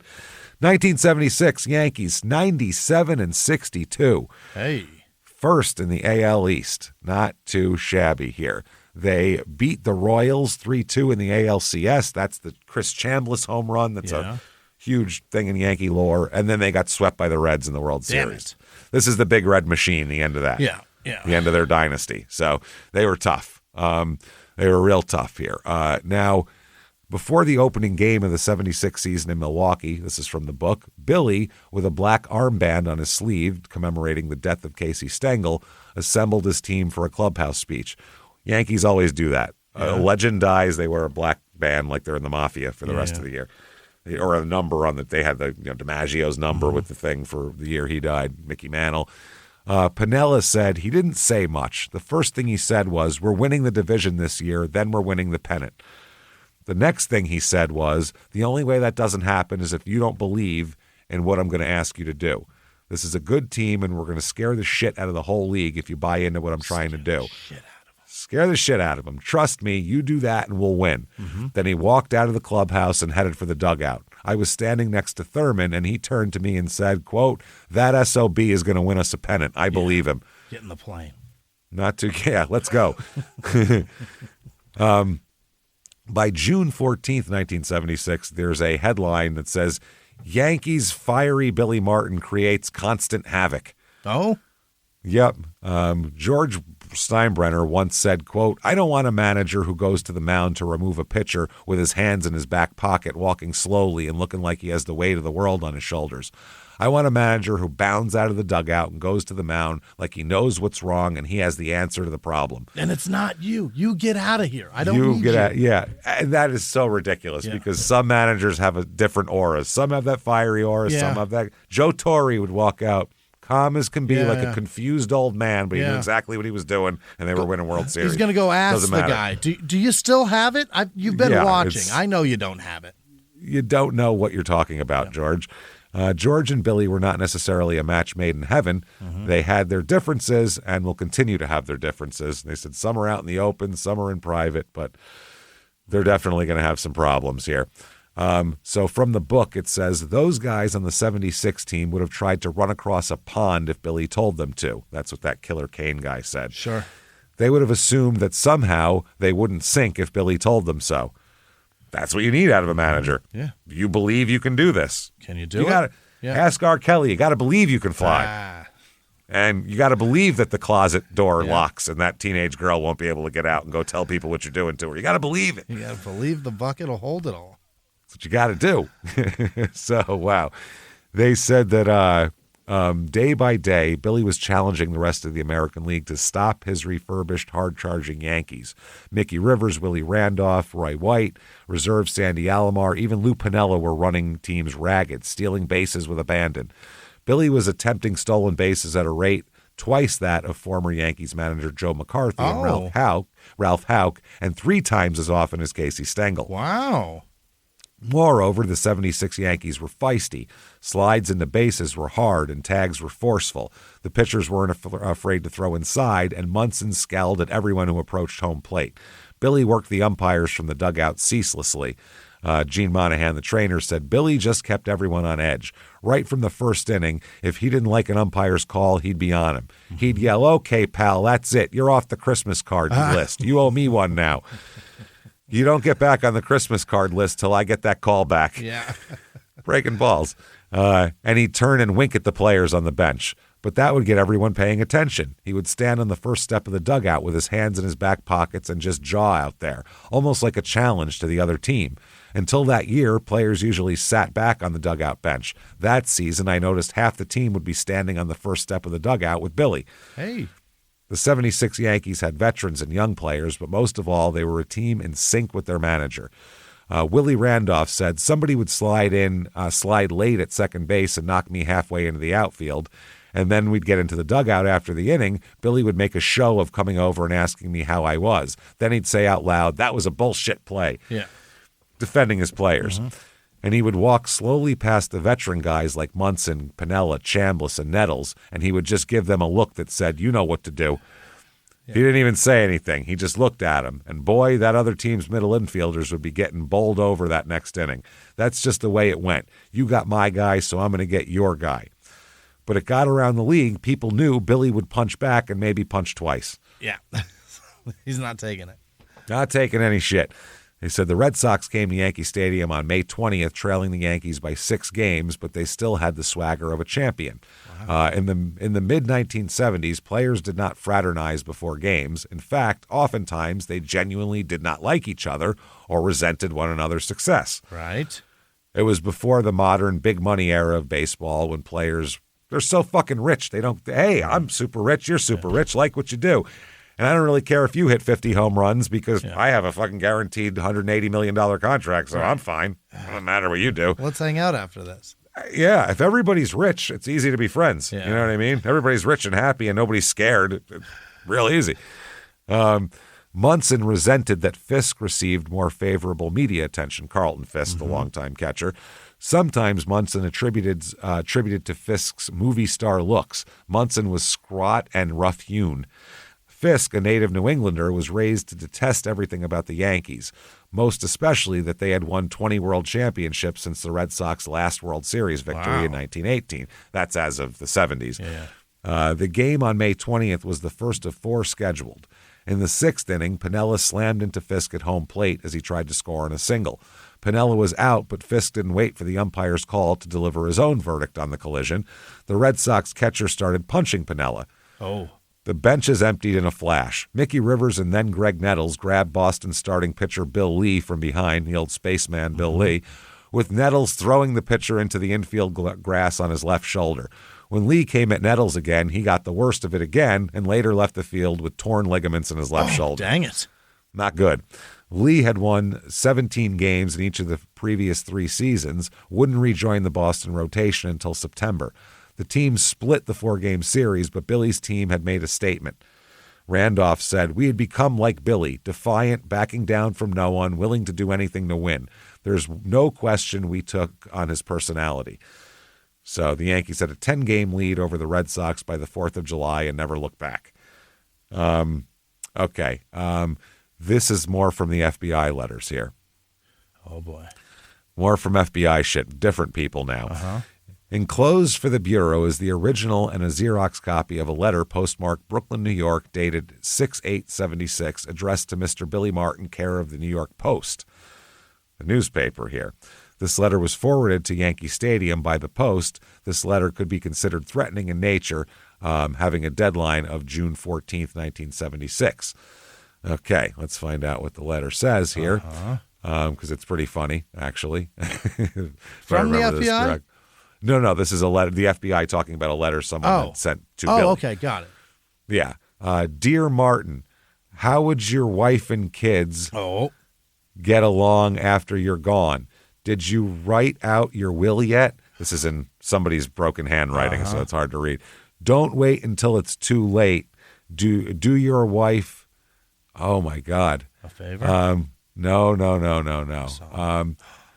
Do your wife have to go out and sell her cunt again? Oh, my God.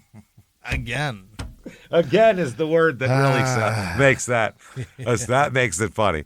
It was his wife go out and sell her cunt. That's just crass. Again that's kind of funny. I got to be honest with you. You better hurry up. You have until Monday night, June 14th.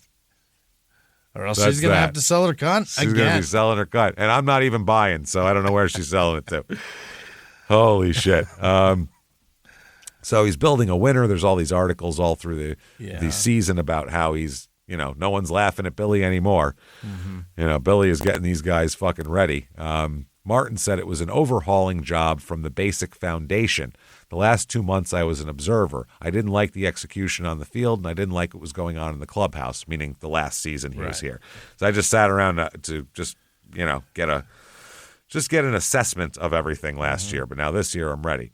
He said, on the field, the execution and discipline was very poor. They missed the cutoff man all the time. So often it was unbelievable. And they were bringing every Tom, Dick, and Harry into the clubhouse. It was chaos. Yep. Yeah, the cutoff man, an ex-second baseman, really gets pissed when you miss the cutoff man because that's him. Don't miss me. I catch it, relay it. What are we doing? You don't have confidence in me is what you're saying to him. So, yeah, he's talking about discipline's got to start in the clubhouse. You can't have a country clubhouse. Country clubhouse. Yeah. Last year, the game would start, and some of the players would come out to the bench an inning later. Now the players fine each other if they're not out there for the anthem, and the guys who aren't playing aren't complaining and moaning. That's the way it was with a winning club. That'll fall apart here later on, though, he's going to fight with Reggie Jackson when he comes in and everything else. It's going to be real bad. September 1976, here's a story from Dick Young, a daily news writer, called Young Ideas. Nice. In the first inning the other night, Mickey Rivers hit a ground ball to shortstop, and suddenly, from a tremendous hustling ball player who was excited the fans and his teammate, Mickey Rivers turned into a bit of a dog. He did not run out the ground ball, and when Mark Wagner bobbled it, there was time to pick up the ball and throw to first for the out. The real Mickey Rivers, as distinguished from the man who dogged it, would have beaten it out. I was inclined to give him the benefit of the doubt, to concede that perhaps his legs were troubling him, because he did complain of them a few days before that. But later in the game, he broke for second on a steal. And even later, he outlegged a bunt for a base hit. So I must assume if he could run then, he could have run in the first inning. Billy Martin, when asked about the incident, said, quote, "It won't happen again, I guarantee you that." He's going to put a stop to this. Yeah, they say Mickey Rivers has become a star and is seeking special privilege. Billy Martin is the boss. To the boss, there's no such thing as special privilege. It has led this to a strained situation, a condition Mickey Rivers cannot win. Bigger stars than he have been traded away.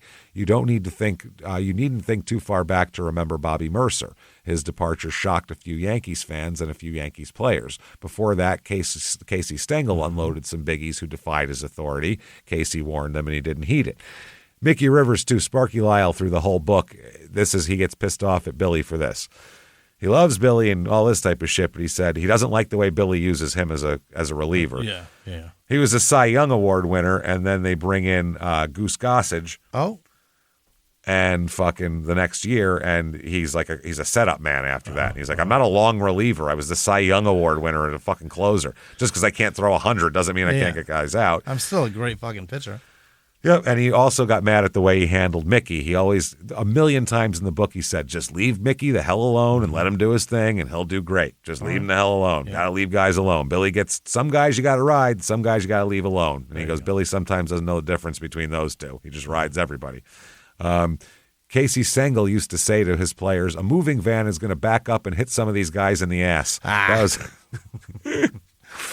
That is fucking funny.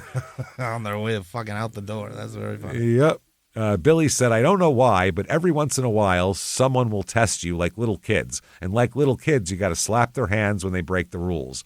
I treat them like men as long as they act like men. When they act like kids, they got to be punished. You bet. Twice within a week, Mickey Rivers tested Billy Martin. They said the team was in Baltimore the first time. Mrs. Rivers had showed up unannounced. Martin and Rivers had words about it. Other players have their wives on the road, Rivers said, feeling persecuted. He said, other players ask permission before the trip. That's the club's rule, stupid. So they said the club rule, and many teams have it, is that a player must receive permission from the manager to take his wife on a trip or to have his wife join him somewhere along the way. This reduces the risk of surprises, and for the traveling secretary who has to juggle rooming lists to different roommates and shit, and for the players, they got to know ahead of time. So the manager of another team who has a similar rule once told me, I have 3 wives on this club who like to show up by surprise on the road. Wonder why. Yeah, they're trying to catch somebody. A couple of assholes in that clubhouse, it feels like. Yep, and he says, suppose one of them sees other things by 2 other players. Then they're in trouble. You can see what that does to your ball club. Same reason why they didn't want a wives club in the last one. A few days after the unexpected wife incident in Baltimore, Rivers showed up late for a doubleheader at Yankee Stadium. He wasn't just late, he was practically absent. Instead of being there 2 hours before the game, as per the rules, he got there 5 minutes before. Can't do that. No. And he was scratched from the lineup, and it cost him $500. He said traffic was heavy. And Billy said traffic was heavy for everyone. Yeah. Fined, and you're sitting on the fucking bench. Yeah, exactly. But Billy said, Mickey's having a great year, but I don't bend the rules for that. If one man gets away with something, it's a disease. It spreads like cancer and destroys your team. So, yeah. Anyway, they won the AL East by 11 games over Baltimore, so absolutely sailed, cruised. Yes.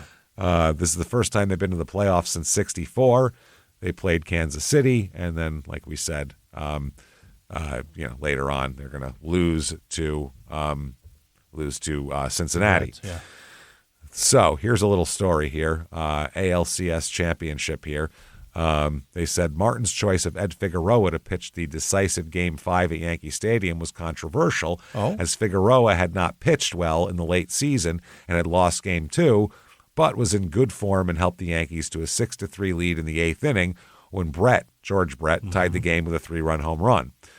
Martin did not let the home run faze him and had a verbal exchange with the next batter, John Mayberry, which helped wake the Yankees up from their stunned disbelief at Brett's home run. From the book, it said the next pitch to the next hitter, John Mayberry, sailed high and hard over Mayberry's head. So they threw at Mayberry. Yeah. After dunking, Mayberry glared at Billy, who yelled back, "What are you looking at? Get your fat ass back in the batter's box." It's a fat ass back there. That's great. Yankees first baseman Chris Chambliss drove the first pitch of the bottom of the ninth over the right field wall, garnering the Yankees their first pennant since '64, and Billy's first trip to the World Series as a manager. Yep. The Yankees faced the Reds. Martin was ejected from Game 4 at Yankee Stadium after rolling a baseball toward umpire Bruce Froemming, the only Yankee to ever be kicked out of a World Series Wow. game. Jesus Christ. You can't get kicked out of a World Series game, but maybe he was trying to get the team fired up. Sure. That's all it was, I think, probably. In his mind, that's what he's trying to do. Now, Lou Piniella here from the book, they're talking about this. Lou Piniella, a close witness to the last 15 years of Billy's life, has always viewed the '76 season as pivotal, necessary step in the Yankees' evolution into a championship team. Piniella was Billy's kind of player. He smoked, he drank, swore like a sailor, and played with fury. He likes that. On the field, he's always got a case of the red ass, Billy said of Piniella. I like that about Lou. I love that. That's just a baseball term, the red ass. I love that. But off the field, Piniella was astute. He successfully made his own investments in the stock market and real estate. He was well-read and a sage observer of people. That's why he's a good manager later. Right. Yeah. Someone who saw the little things. Piniella would notice when one reporter had started cinching his belt notch tighter or looser, or when one had stopped wearing a wedding ring. Oh. To this day, Piniella believes that Billy had a plan for the Yankees, even if it included losing the World Series. Piniella said, "I'm not saying he wanted that, but getting there and getting whooped was part of the learning curve. We needed that to get us hungry again. We needed to see the big stage before we could own it." Okay, fair enough. Here it is. This is what it feels like to get your ass kicked on it. That felt bad, right? That's not fun, right? Yeah. He said, "The day after we were swept, I went to see Billy at that hotel in Hasbrook Heights where he was living. We had a drink. Let me tell you, he was fine. He wasn't beaten. He knew what happened, and he knew what we were going to do next. He looked me right in the eye, and he said, 'Lou, we're going to get a player or two, and we'll win everything next year. You wait and see.'" He is once again named Manager of the Year. Yeah. Absolutely. So it goes on to say there was an inherent pressure on Billy in the time between 76 and 77 seasons, and everyone knew it. As columnist Dave Anderson wrote in the New York Times, Billy Martin knows that many baseball people consider him a one-year manager because he's done great twice and then he burns out. Billy knows that many baseball people will be surprised if turmoil does not develop on the Yankees next season. It's been his usual path in Minnesota, Detroit, and Texas. That winter, Billy also came to understand that Steinbrenner was going after Reggie Jackson at any cost. Right. Reggie's a giant star at this point. Get him. No matter what it costs. Yeah, he was the big gun in Oakland's dynasty that they had. So, yeah, Billy did not try to talk him out of it. He told Steinbrenner that he could use a right fielder. Yeah. He said, "Well, I could use a right fielder. That's fine." Steinbrenner courted Reggie with every inducement he could muster. He took him repeatedly to the 21 Club with the Yankees general manager Gabe Paul. George and Reggie had lunch with the New York mayor, Abe Beam. Reggie had once made the comment, "If I played in New York, they'd name a candy bar after me." Yeah. Which they make Reggie bars. Yeah. With George's help, Reggie was already meeting with Standard Brands about producing a Reggie candy bar. He's like, "I can get you a candy bar. You want a candy bar?" Sure, they'll make one. Jackson signed a 5-year, $2.96 million contract with the Yankees, which is enormous. Yeah. I mean, that's insane. Billy was not invited to the news conference.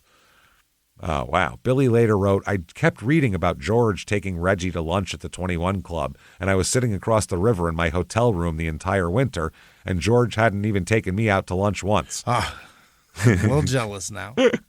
Wow. Reggie told a reporter, "It's going to be great with the Yankees because George and I are going to get along real good. I said to myself, you're going to find out that George isn't the manager of this fucking team." So I am. So you better suck up. Going to be me, asshole. Yep. So that's what he ends up getting. He's getting, he's offered a king's ransom, they said. I guess the Padres offered him more than $3 million. Wow. While the Expos offered him slightly less than $4 million. What? The Dodgers, said by Padres owner Ray Kroc to be Jackson's real first choice, didn't offer a money package close to the other three teams. That's why he went somewhere else. So here he is. Why did he accept the Yankees deal? They said probably because of New York and probably because of George Steinbrenner, a source close to the negotiation said. Mm-hmm. He said he found the Yankees to be fair gentlemen to deal with. Okay. And Reggie is just Livid. Him.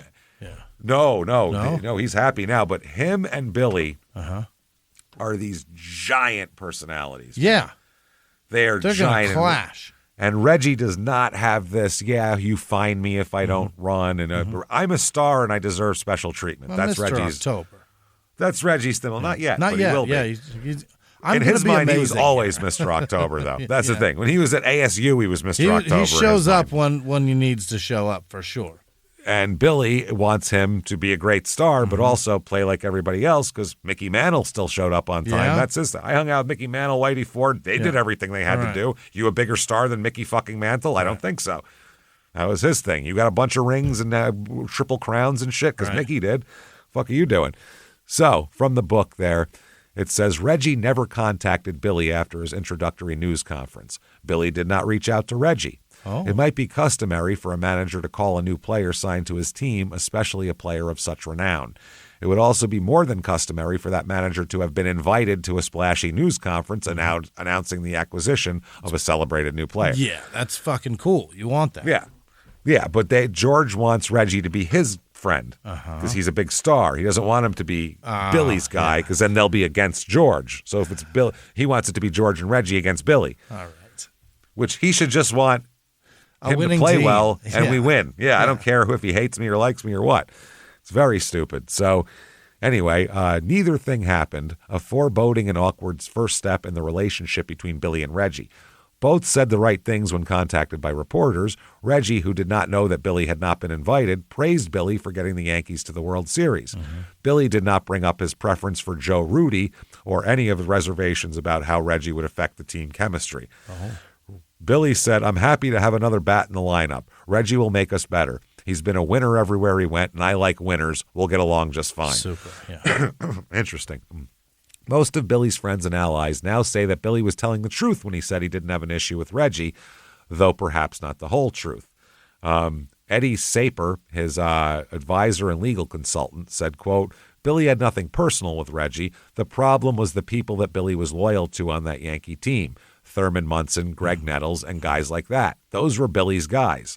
And Billy knew that they had a problem with Reggie, or probably would. They were blue-collar type guys, and Reggie had this big contract, and you could see it all coming. It was going to be trouble. It's gonna be ugly. Lou Piniella, a friend of Reggie's when they were Yankees teammates, and a friend of managerial protege Billy in the 1980s, and managerial protege of Billy's in the 1980s, agreed. Although he saw both sides to the brewing acrimony. Okay. He said it was obviously going to be explosive. And Billy was right. It did cause problems with Thurman and Greg. But at the same time, let's face it, Reggie was never Billy's kind of ball player. Right. I think Billy did resent him a little bit. He didn't like most guys who called attention to themselves. I have a different take on this for me, personally. Oh? Billy doesn't like guys who are physically gifted. He doesn't like a guy who is just a fucking star athlete that always has been the best player on his team. And he looks at that guy as you didn't have to work hard. You're too talented. You're just real good at this. Yeah, he looks at guys like himself that had to struggle and fight. Those are the fighter guys. This guy, he steps up and he hits home runs and everybody says he's great. What if he starts struggling? He doesn't know how to fix that. You know what I mean? That's how I think Billy. He looks at Munson as a guy like that, pulled himself out of shit. He's not athletically gifted. He's slow. He's a catcher. He's a tough guy, that kind of guy. Nettles is the same thing. He's a dive for a ground ball kind of guy. So I don't think he likes that about him. I don't think, as some people will mention at some point, that they thought it was a racial thing, and I don't think that. I think that's the farthest thing from it. As we know from Billy from the other teams, he doesn't give a fuck what color you are at all. Doesn't care. Play the game. So, and on the other side, Lou says, Reggie had issues with anyone who didn't love him right away. He's a nice guy at heart, but he wants to be noticed. He certainly didn't make it easy on Billy, and Billy wasn't going to make a big deal about Reggie out of respect for the other players who already played hard for him and won a pennant. I'm not going to act like he's something special. Others saw Billy's dislike and resentment of Reggie from the start. A New York Post writer said he never wanted to give Reggie a chance. That was obvious to me always. He was also a teammate, Gene Tennis, said he was very insecure and sensitive. Another teammate of Reggie's said about Reggie, he's likable but paranoid. Paranoid about what? Everything. Oh. Reggie. He's a public figure, number one, and a baseball player second, is the way Reggie looks at things. That's just how he is. So no good here. Anyway, Billy, through all of this, he's trying to keep it together, basically. They're talking about here, there's an article that says, Billy Martin is about as subtle as a rooster at sunrise, and Billy likes it that way.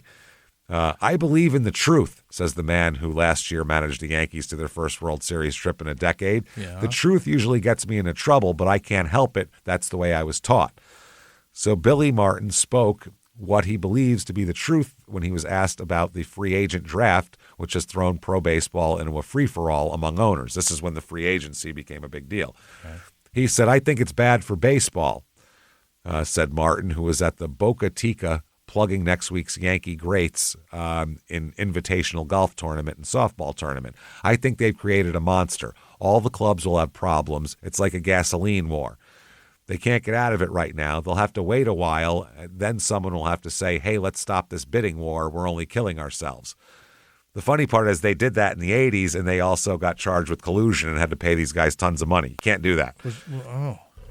The owners can't all get together and say, let's stop bidding on free agents. That's called collusion. Yeah. You're supposed to be, your only interest is supposed to be your team not right. the league or anybody else's shit. He said, I have 5 millionaires working for me right now.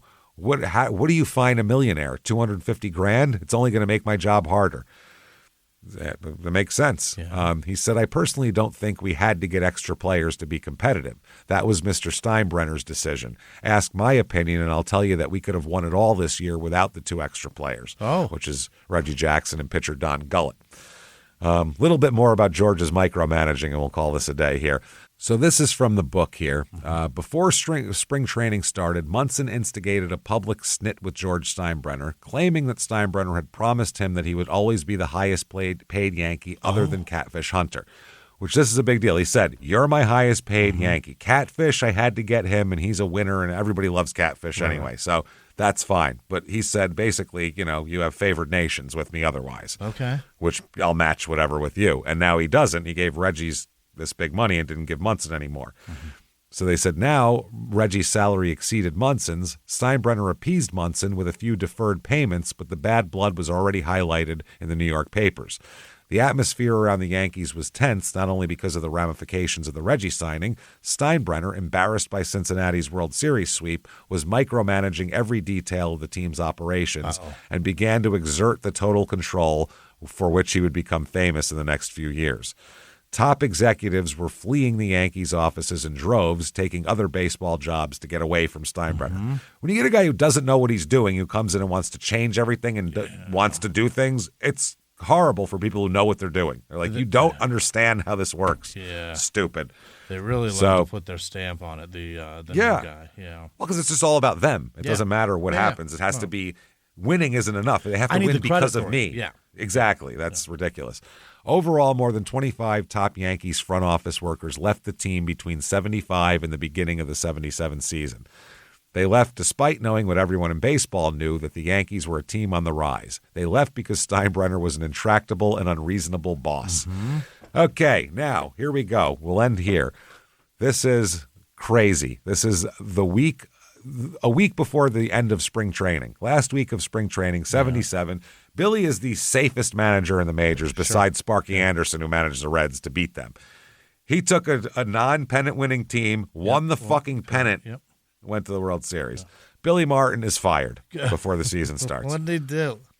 He's fired. This is all Steinbrenner being a jackass, basically. The Yankees and Mets played a spring training game where the Yankees were beat 6-0. Yeah. And it was telecast back in New York, of course. So George is pissed off that he thinks that's embarrassing. It's spring training. No one cares. Yeah. So they said when George came striding toward the clubhouse after the Mets game, he's real pissed off. The Yankees not only had lost, they'd been shut out, and instead of starting Reggie Jackson, as Billy said he was going to, he sent him in late in the game as a pinch hitter. Oh, okay. Instead of playing the starting lineup all the way, George was saying play to win, and he's like, that's not spring training. No. Shut up, you don't know what you're doing. I've done this literally 40 times in my life. You have no clue what you're talking about. So he said he sent, instead of playing the starting lineup, George told him to, Billy finished with a team of substitutes, as you do in spring training. Mm-hmm. But if you want to know what George was really furious about, it was that he had discovered during the game that Billy had driven to the ballpark in a rented car. Oh, why? Half the players were already in the team bus when George came striding toward the clubhouse with Gabe, the general manager. Mm-hmm. The first thing the players heard was George scream, "I don't care. This has got to stop right now. Do you hear me, Gabe? I've got to stop it right now." Because Gabe's telling him, calm the fuck down. It's spring training. Right. Let the guy manage. Shut up and let him do his business. George is screaming. Yep. Into the clubhouse he stormed, a wild man. Quote, "I want to talk to you right now," George shouted at Billy. "You lied to me." Billy knew exactly what was coming, and he said, "I don't want to hear it. I don't want to hear that stuff anymore." Yeah. He shouted back at George. "You heard what I said. That thing is going to stop right now." So Billy said, "You fat bastard, I don't care what you say. I'm going to do it my way. Yeah. Shut the fuck up and get out of my fucking locker room. You lied to me. You told me you were going to ride on the bus." Billy said, "I'm not riding on no lousy buses. Get the hell out of here. Leave me alone." So Gabe Paul said, "Hey, watch yourself, Billy." He said, "Billy, don't," because Billy got up to punch George. "I'll knock your fat ass out." He doesn't care. Fight the fat guy. So Gabe Paul gets in the middle. George was back near the wall about 10 feet away, staring at Billy incredulously. "What did you say?" he muttered, as if he couldn't bring himself to credit what he was hearing. "What did you say?" "Billy," Gabe said, "don't talk to him like that." And Billy said, "Then you can tell him. You hear me? Yeah. You fucking call him a fat bastard." Either way, he's getting called a fat bastard today.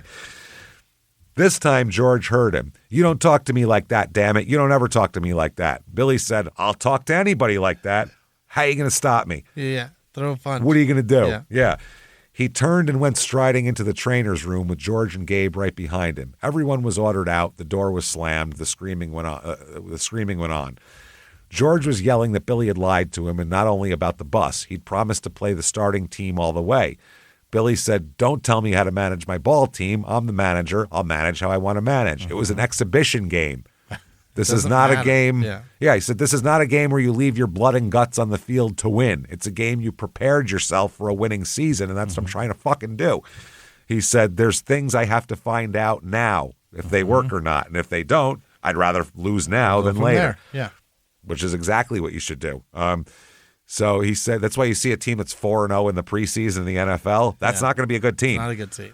Not a good team usually. He should have already found them out, George yelled. "You should have already known what the team has." He's like, "That's what spring training is for, you fucking fat idiot." You should have figured that out before you got here. Yeah. He said, "The season's starting in a week and you don't have the team ready." So they said they were on opposite sides of the trainer's table, shuffling back and forth. And as Billy was shouting back that you didn't prepare for a 162-game baseball season the way you prepared for a 14-game football season, right? Not the same, his fist went slamming into the big bucket of ice in which the pitchers soaked their elbows. The ice cubes and the water went splashing all over George. Well, yeah, because that ice is too warm. It's too warm. Get me colder ice. George went into a total rage. Quote, "I ought to fire you," he screamed, wiping off his face, digging ice cubes out of his pockets. "You want to fire me? Fire me, but leave me alone." Oh. George sent for Coach Yogi Berra and offered him Billy's job on the spot. "You're the manager," he said. Yogi, not being one of your more excitable men, said, "No, take it easy, George. That's Yogi's not. Yeah, Billy's a good manager. You don't want to go doing anything because you're mad now." Right. And George yelled, "The job is yours." When they came out of the trainer's room, Billy was very subdued. It must have been some drive back to town in that rental car because at that moment, Billy was fired. Uh-oh. The next morning, they got together in Gabe's room for breakfast, and Billy was unfired. Welcome back. This is you can't run a team like this. No, George, that's this turmoil. is a crazy way to run a team, or anything. Or you can't run anything like this at all, as we've seen. You can't have any relationship at all that is like that. No, you can't. You can't fire people because they don't have unwavering fucking fealty to every whim you have. That's what dictators do and shit. And that's what George wants to be, a dictator. He wants to show he's a dictator. You can tell there's a very common asshole quality here. So he gets unfired. From then on, Billy rode in the bus, and he never yelled at George in public again. But whenever Billy expected to be fired during the season, he would tell the writers from the moment those ice cubes hit George's face, he knew his days as a manager of the New York Yankees were numbered. Which is fucking funny. And we'll get into the rest of that because there's some stuff about it. They were just joking and shit like that. So it's jokes, pretty, man. No big deal. It's just joshing. You know what I mean? So we'll get into it tomorrow or next week tomorrow and figure it. Imagine if we did this every day. Jesus Christ. So there you go. There is Billy Martin, and he's really going to get cooking here soon. I can't wait. He's going to be fighting and getting fired, and there's racism claims next week that are pretty crazy. So we'll get into all of that and more next week.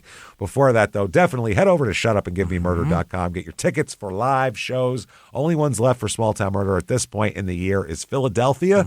There's a few tickets left there. They're just about sold out. Definitely sold out in Washington, D.C. Hard sellout. You can get tickets for the virtual live show, though. Anywhere in the damn world you are. Doesn't matter. Anywhere you are, you can sit there in your pajama pants, drinking your own booze, and watching what is exactly like a regular live show. The screen and the pictures and us and the jokes and everything like that. Crazy murder story with a Halloween theme, by the way. It's Thursday, October the 30th. It's available for 2 weeks after that as well. You can watch it 100 times. You can buy it anytime in that 2 weeks. Do what you want with it. We're going to be wearing funny costumes because like idiots. We look like idiots every time we do these shows, so that's a lot of fun. We can't wait. Get in there and get those tickets. Shutupandgivememurder.com. You can follow us at Crime and Sports on social media. For sure. Definitely get yourself some Patreon. My God. Patreon.com/crimeinsports is where you get all of the bonus material. Anybody $5 a month or above is going to get everything that we put out. We're talking hundreds of back episodes of bonus stuff you've never heard immediately upon subscription to binge on. New ones every other week. One Crime and Sports, one Small Town Murder, and you just get them all. This week, we're going to talk about heaven. It's beautiful. It's right idyllic.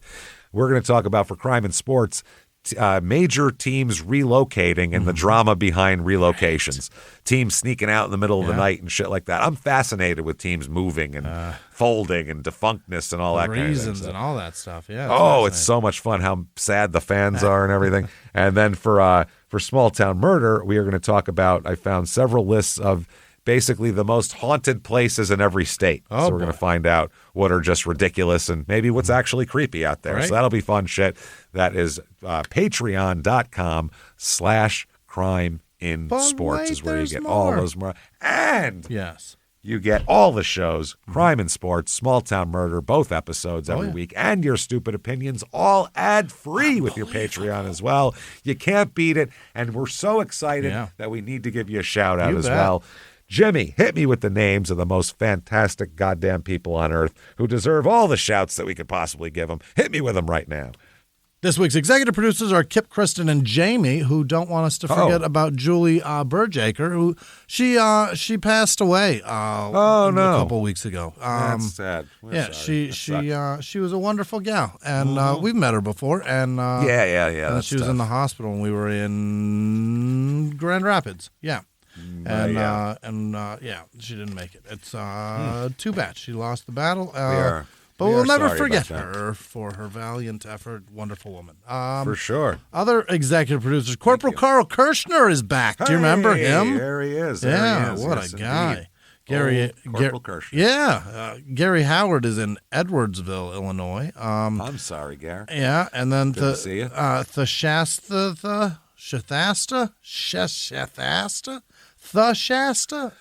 I think Jimmy's just bit his tongue real hard. He's trying to. And that's her first name. And then Shathestathisha Smith. Oh, Smith Jones. Doe. Thank you, guys. You're the best. Thank you. Other producers this week: Liz Vasquez, Peyton Meadows, Ryan Bender, Happy Hour in Memphis. Checking in Memphis. Careful out there. Janice Hill, Amanda. Thank you, Janice Alverson. Putt Bam. Put Bam. I think it's supposed to be Putt Bam, but you put one T. That is Put. That's Put. Yeah. Rebecca Kennedy. Camille Vegas. Man Smoon. What is that? Man's Moon? I don't know. That sounds like a storm. Yeah. Is it a monsoon? It's a mansmoom. Or a big ass with a very short butt crack. Irene Castillo, Devin Graham, Clinton Persinger, Zendro with no last name, Helen's mom, Danielle Bush. Or speaking of, your ass crack tells you how big your ass should be, by the way. It's a guide to exactly how big it should. I don't know. I think so. I'll bet you're right. I think it's. I would be just off the top of my head. It's have a look-see at it, and then be like, I got work to do. If it's smaller than. I don't know. Or bigger than, you got work to do, too. That's what I'm saying. Yeah, either one. Jeez, I got to put some ass on me. God damn. Eat some more cheeseburgers. Fuck. Danielle Bush. I don't know if that's ownership or not. Troy Blurbins. Wyatt Sheldon, Alexis Kaiser, Sherry Rushing, David Brucker, Kyles Wilson, Kyles plural, Valerie Ryman, Subtle T, 3 owls, not just 2, Nancy Burling, Josh with no last name, Emily Silva Knox, Darnell Swallow. I don't know if that's an order. Leave that alone. Young Jung, Albert Lucas, Crystal Jackson, Megan Peterson, Tortelvis, Jason Ulrich, Caroline Russell, Dana Isaminger, Kim Wilson. It's probably just Kim Wilson. I'm sorry. The N is right next to the M. We can't help it. Laura C. Yucky Bacala. I don't know what that is. Bacala. Yucky Bacala. Alexis Jones. Drew with no last name. Bailey Commons. Camines. Whitney Painter. Eric Willoughby. Curtis Harden. Patrick Murphy, Michael Mara, Amber Withy, Jim Landrum, Kylie Tabor, Aileen McGar, Carrie Ann Ray, Stephanie Blanco, Camilla Hamilton, Dorsey, Allie King, Brittany Secord, not second. It's an N instead of an R. Oh, wait. Secord, Madison with no last name, Terry Wolf, Chris with no last name, Samurai Spiros, Ryan Huff, Mark Allen, Jay Cohorst, Kaylee Mortal, Ben Atkinson, Misty Frazier Wasala, Lewis Cook, Dave Gilfert, Michelle Waters, Jennifer Blanken, Eddie Fogel, Edie Fogel. That's not Eddie. That's one D. Edie. That's Edie. Alan Rutledge. D and T. This show. 2 letters. D and T. Tammy with no last name. Rory Peterson. Barbara Myers. Christy Shipman. I shipped my pants. Candy Homan, December Hansen, Melissa Crane, Robert DeGroot, Paula with no last name, Emily Merling, Joshua Ratcliffe, Cam with no last name, Mojo with no last name, Ashley Spawn Rath, Pocahontas 802, Melissa Linthicum, Nick Anstead, Jenny John Tony. What? Jen John Tony. Three words Tony right has there. done it again. Yeah, that's yeah. Krista Rummage, Rumage, Jamie Rosa, Amanda with no last name. Amanda C. Also, you got to roll your R. Rumage. There you go. Now you got it. Clifton Clendenin. That's 2 N's. Danielle Hilton. Jeffrey Perkins, Eon with no last name, Matt Freeman, Chad Phillips. I worked really hard at Spanish, and I still don't know any of it, but I can roll the R's. Dave Livesey, Katie Katz, Josh White, Brianna Collar, Brian Carr. Oh, 2 names that sound very similar, entirely different people. Ash B, Kelly Moeller, Micah James, Clarissa Fleming, L. Ryden. Explaining it all. She is doing her damnedest. Megan Sear, Benjamin with no last name, Madeline Taylor, Rebecca Murray, Jen Sullivan, Joseph Brown. All rise. The Honorable Gina Breen, Allison with no last name, Robin Balda, Jack with no last name, Laura Hyatt, Tyla Ames, Serena Jean, Jada Genist, Genist, Mead. I'm the Ed Gainist. Jada Gainist. She's so gain. Mead, 65, Jane Olson, and then also all of our patrons. Those people, don't forget them. They're the most amazing. Thank you all. Thank you so much, everybody. You beautiful, fantastic, wonderful bastards. We appreciate all that you do for us, and we promised we'd never come over and punch you in the face like we were Billy Martin, and you've done something to wrong us. So thank you so much for what you do for us. If you want to follow us on social media, shutupandgivememurder.com has drop-down menus. It'll take you everywhere you want to go. Get those tickets while you're there, too.